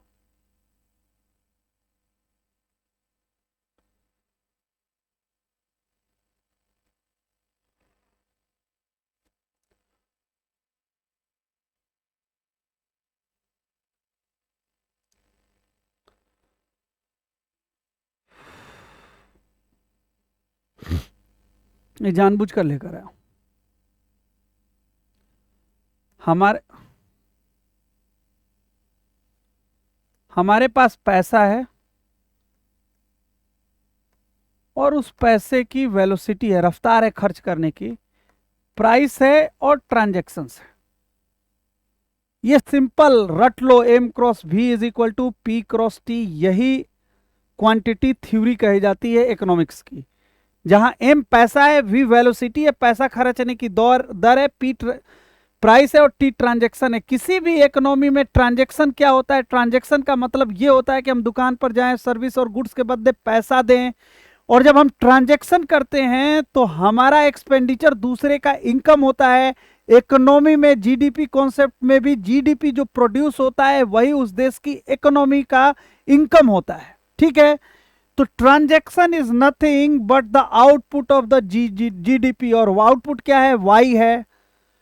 तो वाई आउटपुट ऑफ जीडीपी है। जब ये प्राइस से मल्टीप्लायर होती है तो ये नॉमिनल जीडीपी बन जाती है। आपको बताया ना कि एक मारुति कार की कीमत अगर 1,000 रुपये है और वो 5,000 में 1,00,000 रुपये है और वो 5,00,000 रुपये में कन्वर्ट हो रही है, तो फैक्टर्स ऑफ जो जो फैक्टर्स हैं वो चेंज नहीं हो रहे हैं। कैपिटल नहीं चेंज हो रहा है, लेबर नहीं चेंज हो रहा है, लेकिन आउटपुट प्राइस की वजह से आउटपुट का साइज बड़ा हो जा रहा है। वास्तव में प्रोडक्शन, एक कंपनी 100 कार प्रोडक्ट्स करके 1,00,000 की रेट से एक साल में 100 कार बेचती है, और वही कंपनी 2,00,000 की रेट से 100 कार बेचती है। तो अंतर क्या हुआ, सिर्फ प्राइस का अंतर हुआ, प्रोडक्शन का अंतर नहीं हुआ। तो रियल चेंज इन जीडीपी नहीं हुआ, नॉमिनल जीडीपी हुआ। इस तरह से इस चीज पर मैं थोड़ा सा अलग तरह से कमेंट करूंगा। जो 5 ट्रिलियन इकोनॉमी की बात होती है या 10 ट्रिलियन इकोनॉमी की, तो रियल जीडीपी में ग्रोथ की बात है। आज सारी चीजें महंगी हो जाए तो जीडीपी का साइज ऐसे ही बढ़ जाएगा। गवर्नमेंट 5 दिन में 5 दिन क्या, 5 महीने में अगर महंगाई इन्फ्लेशन को इंड्यूस कर दो तो वो जीडीपी 5 ट्रिलियन हो जाएगा। लेकिन ऐसी इकोनॉमी थोड़ी बनानी है। सरकार कितनी मेहनत कर रही है कि रियल जीडीपी को इंक्रीज करके ले जाए, बढ़ा कर ले जाए, वही चैलेंज है। तो हम यहाँ तक आ गए थे, हमने वाई यहाँ पर कर दिया और ये एम क्रॉस वी वैसे ही रह गया। फिर क्या हुआ, हमने एक इसमें यहाँ पर आने के बाद से हमने नंबर ऑफ ट्रांजैक्शंस भी आपको समझा दिए कि किस तरह से हम नंबर ऑफ ट्रांजैक्शंस निकालते हैं। ठीक है, अब एक डिमांड फंक्शन लेकर आए। डिमांड फंक्शन क्यों लेकर आए कि हम इन्फ्लेशन को डिस्कस कर रहे हैं और इन्फ्लेशन को मनी सप्लाई से रिलेट कर रहे हैं। तो अब हम डिमांड फंक्शन क्या क्या लेकर आए कि भैया अगर हमारे पास 1 लाख रुपए हैं या 10 लाख रुपए हैं और महंगाई कम है, प्राइस कम है, तो इस 1 लाख रुपए में हम ज्यादा से ज्यादा सामान खरीद पाएंगे, इसकी वैल्यू ज्यादा है। अगर प्राइस इंक्रीज कर गई तो हम तो खरीद ही नहीं पाएंगे। 1 लाख रुपए में एक कार मिल रही है तो हम एक ही कार खरीद पाएंगे, और वो 50,000 की कार मिल रही है तो हम 2 कार खरीदेंगे। Value of money, real value of money क्या है, वो है M/P, यानी मनी और प्राइस, यही रियल वैल्यू ऑफ मनी है।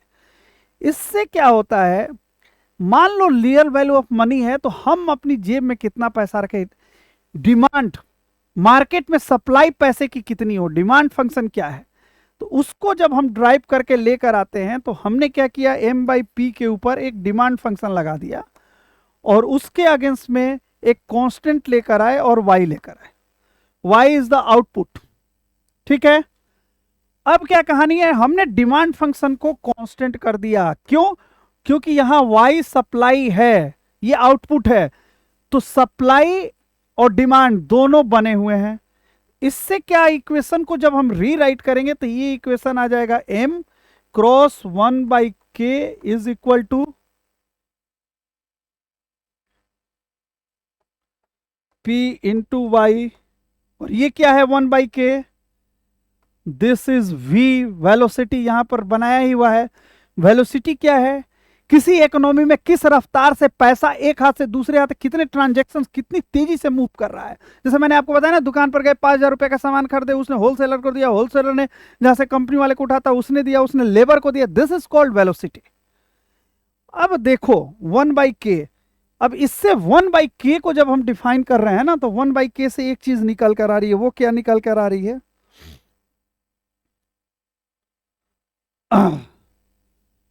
1/k is equal to v, ये निकल कर आया ना v 1/k, यही है ना v, ये 1/k हो गया। ये k जितना बड़ा होगा, k जितना बड़ा होगा, मतलब जितना ज्यादा पैसा रहेगा उसके ट्रांजिट होने की दर कम रहेगी। ट्रांजिट होने की दर कम होने का क्या मतलब है, ट्रांजिट होने की दर कम होने का मतलब है मूवमेंट इकोनॉमी में कम बनेगा। और इसका दूसरा पक्ष लगा लो कि ज्यादा पैसा कब रखना है, जब इन्फ्लेशन हायर साइड पर है। 1,000 की चीज 5,000 में मिल रही है तो हम ज्यादा पैसा रखेंगे। तो जब इन्फ्लेशन ज्यादा होता है तो मार्केट में अनसर्टेनिटी होती है, हम पैसा नहीं खरीदते। भाई महंगाई बढ़ गई है, पैसा बचा के रखो यार, फालतू का खर्च मत करो, पैसा बचा के रखो भैया, पैसा बचा के रखो, ये माइंडसेट बन जाता है। तो इकोनॉमी में खर्च नहीं करते हैं, जब खर्च नहीं करेंगे तो उसकी वेलोसिटी, और जो कम पैसा है, सब चीज अंडर कंट्रोल है, तो ट्रांजैक्शंस ज्यादा होते हैं। यहां तक हम आ गए।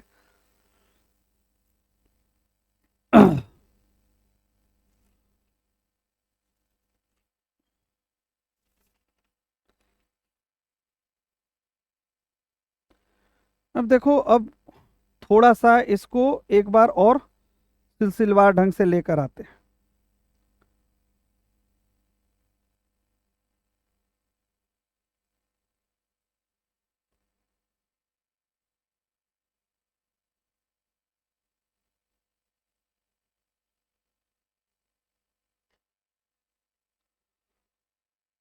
अब इस इक्वेशन को ना,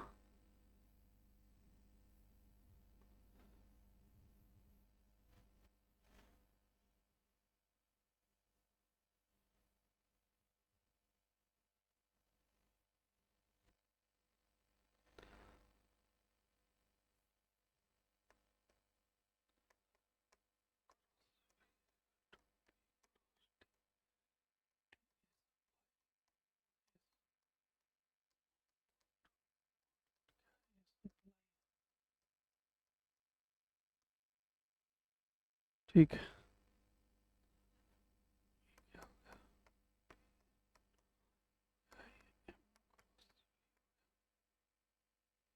demand function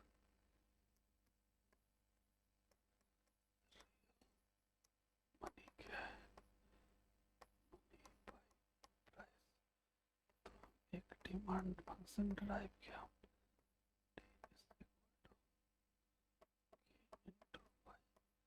this is supply, this is demand.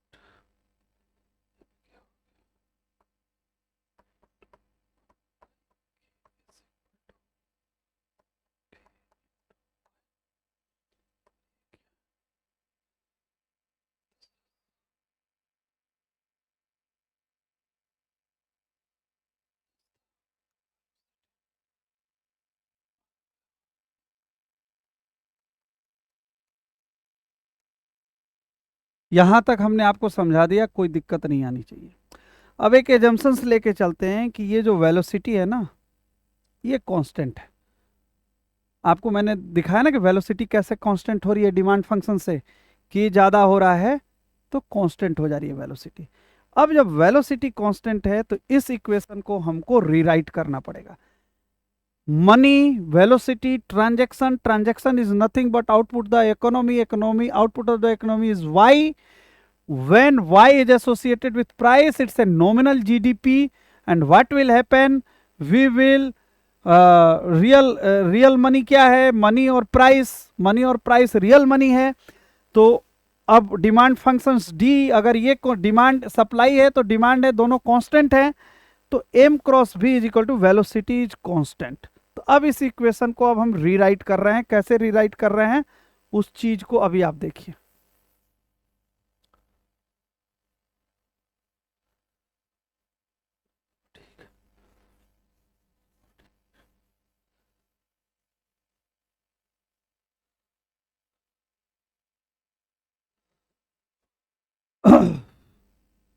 Money है, v को कांस्टेंट कर दिया, और p है और y है, हो गया।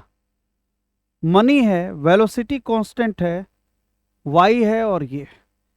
अब y क्या है? y is nothing but output of the economy, और ये किस चीज पर है? ये जो प्रोडक्शन फैक्टर है वो तो चेंज ही नहीं हो रहा है ना। फैक्टर्स फॉर प्रोडक्शंस, जो कैपिटल है और क्या है, लेबर है, तो वो चेंज नहीं हो रहा है। इसका मतलब क्या है? अब इक्वेशन क्या ड्राइव हो रहा है जरा सा देखिए बड़ी तेजी से। अब ये भी चेंज नहीं हो रहा है और ये भी चेंज नहीं हो रहा है, तो दो चीजें बच गई। क्या बच गया? मनी, और दूसरा बच गया प्राइस। यानी सेंट्रल बैंक मनी को कंट्रोल करके प्राइस को कंट्रोल कर सकता है, मैथमेटिकली प्रूवन। बस यही चीज है, इस चीज को समझाने के लिए मैं बोला हूं। मैं सिर्फ ये चाहता हूं कि अच्छा, इसको जो आखिर में आएगा वो इस तरह से, इस तरीके से आएगा कि डेल ऑफ एम माने change in money plus change in velocity is equal to change in price plus change in output. Nominal है, तो अब क्या है, ये कांस्टेंट है, ये तो चेंज हो नहीं रहा है। तो जब ये चेंज नहीं हो रहा है और ये प्रोडक्शन फैक्टर भी चेंज नहीं हो रहा है, तो डेल एम डेल पी, यानी फ्लो ऑफ मनी को कंट्रोल में करके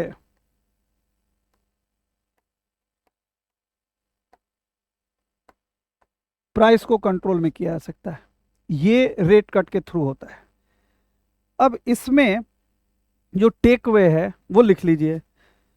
Thus, the quantity theory of money states that central bank RBI, which controls the money supply, has ultimate control over the rate of inflation. If the central bank keeps the money supply stable, the price level will be stable. If the central bank increases the money supply rapidly, the price level will rise rapidly. ये चीजें हो गई। अगर समझ में नहीं आ रहा है, मैं पूरे लेक्चर को 5 मिनट में समराइज करूंगा, परेशान नहीं होना। देखो, मैंने मजाक में बोला था, सच में शशिकांत दास हिस्ट्री की बैकग्राउंड से आते हैं और वो आरबीआई चला रहे हैं। आप थोड़ा हिम्मत रखोगे ना समझ लोगे। टेक्स्ट पढ़ो प्लीज, मैं बोल रहा हूं टेक्स्ट पढ़ो। टेक्स्ट पढ़ने से आपका 90% प्रॉब्लम सॉल्व हो जाएगा। अब हम पीपीटी पर आ जाते हैं। जो पीपीटी से मैंने आपको पढ़ाया नहीं, लेकिन पीपीटी पर मैं आ जाता हूं।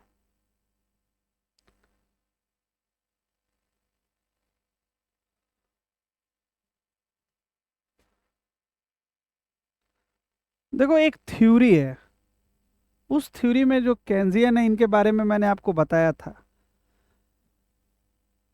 देखो इसमें दो ही चीज समझनी है कि सिर्फ मनी फ्लो कंट्रोल करके चीजें कंट्रोल में नहीं आती हैं। उसी चीज को एस्टेब्लिश करने के लिए मैं यहाँ आया हूं। देखिए केंजियन क्या कहते हैं, government should intervene to manipulate demand for goods and services. Government adjust government spending to steer demand, control inflation, emphasize reducing unemployment more than reducing inflation. When people increases saving and reduce spending, the government may need to spend. It takes a long for the economy to adjust change in monetary policy.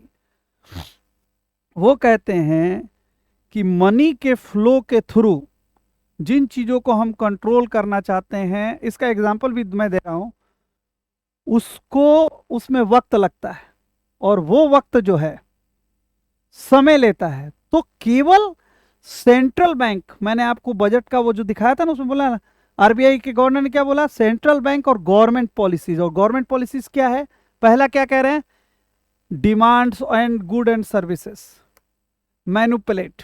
कैसे manipulate करती है, manipulation government कर सकती है, किसी चीज के demand को बढ़ा सकती है, किसी चीज के डिमांड को कम कर सकती है। दूसरी चीज क्या, adjust government spending, extend demand and control inflation. Government spending, मान लो आज मैं आपको बोल रहा हूं अचानक से हाउसिंग सेक्टर में एक बूम आए और सारे लोग घर बनाने के लिए निकल जाएं, तो भाई वो सप्लाई गवर्नमेंट कहां से बरकरार रखेगी। सीमेंट की सप्लाई करनी है, स्टील की सप्लाई करनी है, लेबर की सप्लाई करनी है। तो गवर्नमेंट क्या करेगी, हाउसिंग सेक्टर में दी जा रही रियायत को घटा देगी, वहां टैक्सेशन कर देगी। अब लोग घर नहीं बनाएंगे, फिर वो किधर की तरफ मोबिलाइज हो जाएंगे, वो फैक्ट्रियों में मोबिलाइज हो जाएंगे। इसको छोटे एग्जांपल से समझिए।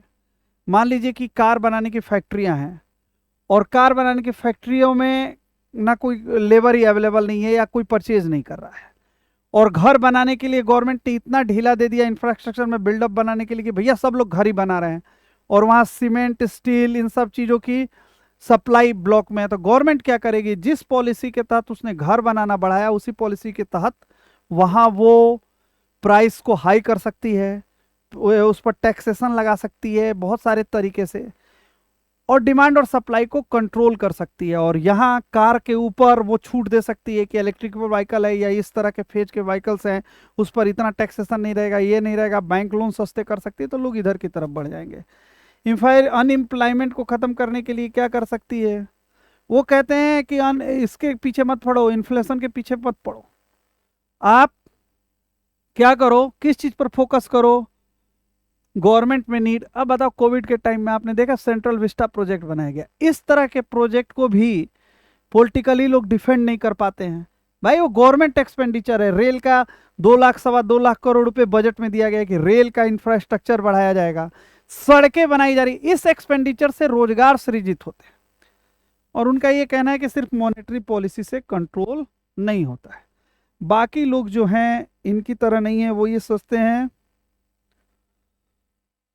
कि मनी फ्लो के थ्रू सारी चीजें कंट्रोल की जा सकती है, इन्फ्लेशन को भी कंट्रोल किया जा सकता है।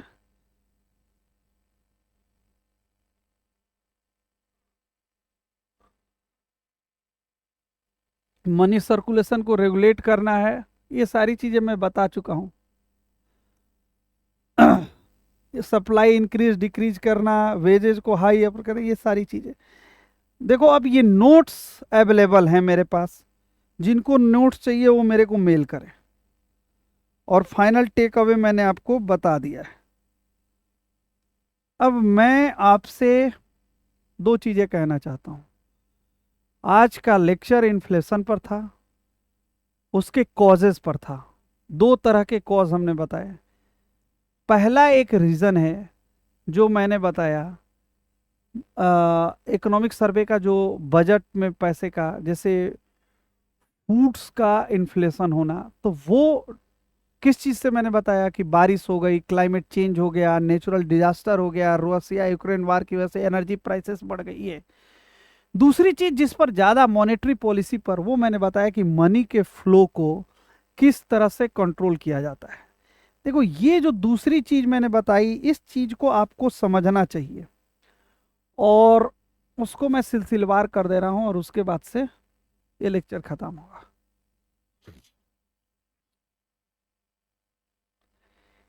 एक चीज मैंने इन्फ्लेशन जो है,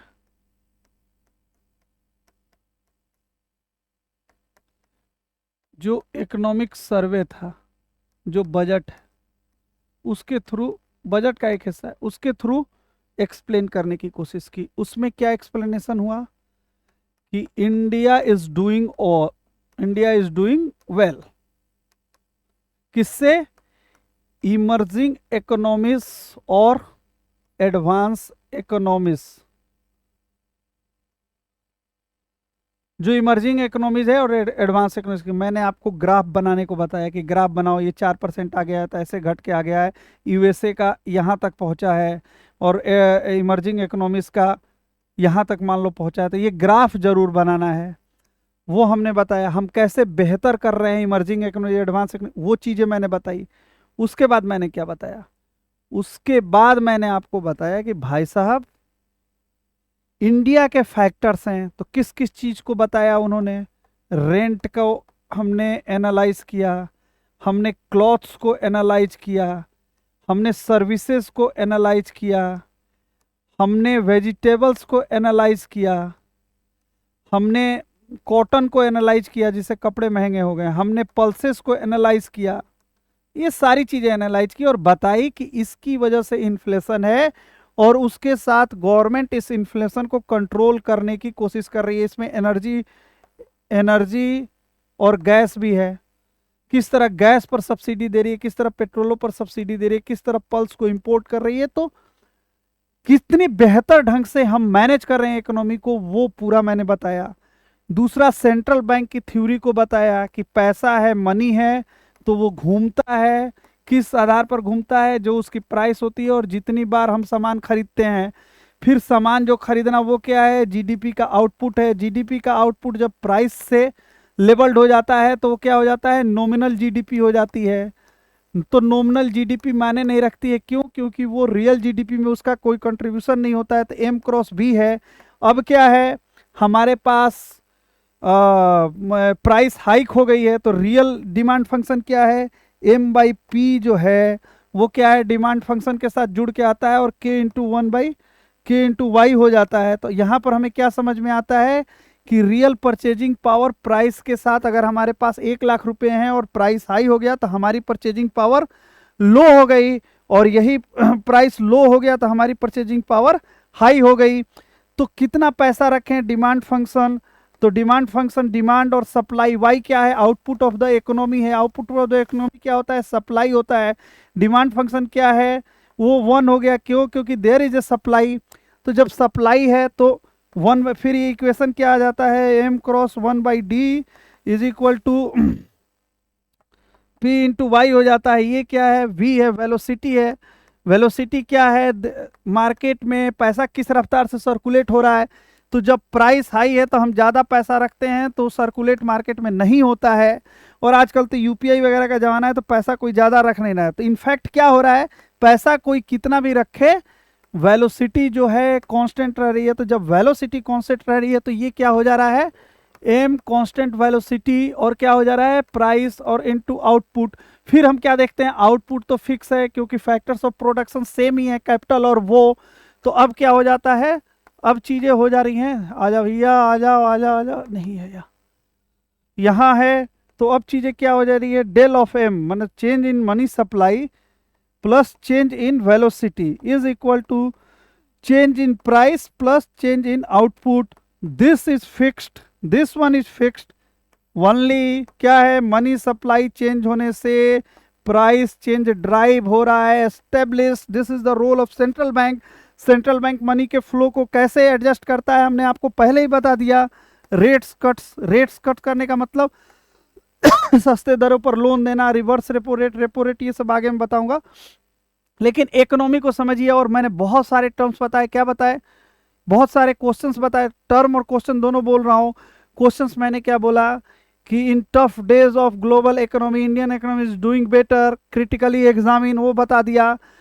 there is more reason for inflation apart from the money flow in the market, there is the, तो वो भी बता दिया हमने कि सरकार किस तरह से नेचुरल डिजास्टर और बाकी चीज़ों, energy prices, pulses, vegetables, crops, cotton, सारी चीज़ें बता दी। फिर मैंने बता दिया कि what is the role of the central bank in controlling the inflation, वो भी एक्सप्लेन कर दिया। ये भी कर दिया कि how money supply is directly relative to the price hike और इन्फ्लेशन, वो भी बता दिया। या ये भी क्वेश्चन आ सकता है कि how RBI is controlling the flow of the money with controlling the rates, ये भी बता दिया। तो ये सारे क्वेश्चन हमने 8-10 बता दिए। अब इसके पहले कि मैं बाय बाय बोलूं आपको, एक चीज मैं सिर्फ बोलना चाहूंगा कि आंसर सीट में क्या लिखना है ना, वो सब मैं बता रहा हूं। जब मैं क्लासरूम शुरू करूंगा तो आंसर सीट भी लिखवा कर दूंगा, मतलब बताऊंगा कि ये लिखो, इस क्वेश्चन पर ऐसे बना ऐसे बना। मेरा एक रिक्वेस्ट है, जब आप न्यूज़पेपर पढ़ो please change your attitude, don't take it politically, take it economically, policy wise, economy wise, मतलब कॉन्स्टिट्यूशन को, इन सब सारी चीज़ों को ध्यान में रखो। और अगर आप मेरे को 9810225789, यही मेरा नंबर है, मैं बार बार बोल रहा हूँ। अच्छा, जो मेरा चैनल है वो चैनल तकसीला ऑनलाइन के नाम से है, वो मैं एक साथ 3-4 वीडियो डालूंगा, अभी वीडियोस कम है इसलिए 1-2 वीडियो पड़े होंगे वहाँ। आपसे मैं मिलता रहूंगा। मुझे आपसे क्या चाहिए वो मैं खुलकर बोलता हूं, आपको मुझसे क्या चाहिए ये भी आप खुलकर बोलिए। अगर आप पढ़ाने में कोई चेंजेस चाहते हैं तो वो भी डिस्कस कीजिए, कॉल पर भी डिस्कस कर सकते हैं। अगर आपको पका पकाया आंसर चाहिए तो वो भी डिस्कस कीजिए। मैं टेक्स्ट के थ्रू ज़्यादा पढ़ाता हूं क्योंकि मैं फोर्स कर सकूं कि मैं यहाँ से पढ़ा रहा हूं तो आपके अंदर भी वो भावना डेवलप हो कि हाँ वहाँ चल। आजकल सारी चीज़ें करेंट्स की तो बुकलेट आ रही है, बुकलेट पढ़ लोगे, देखो मैं कैसे पढ़ा रहा हूँ, करंट की चीज़ को स्टैटिक से जोड़कर और बिल्कुल टेक्स्ट में, कि आपका GS2 GS3 एकदम कॉन्क्रीट हो जाए, यही मेरा लक्ष्य है। और इससे में अगर कुछ आए तो वो भी हो जाए। आप लोगों ने लेक्चर को सुना देखा, इसके लिए थैंक यू, फिर मिलेंगे, थैंक यू। और इसके अलावा अब आपसे कल या परसों में मुलाकात होगी। Okay, bye bye, till then it's a goodbye and good night.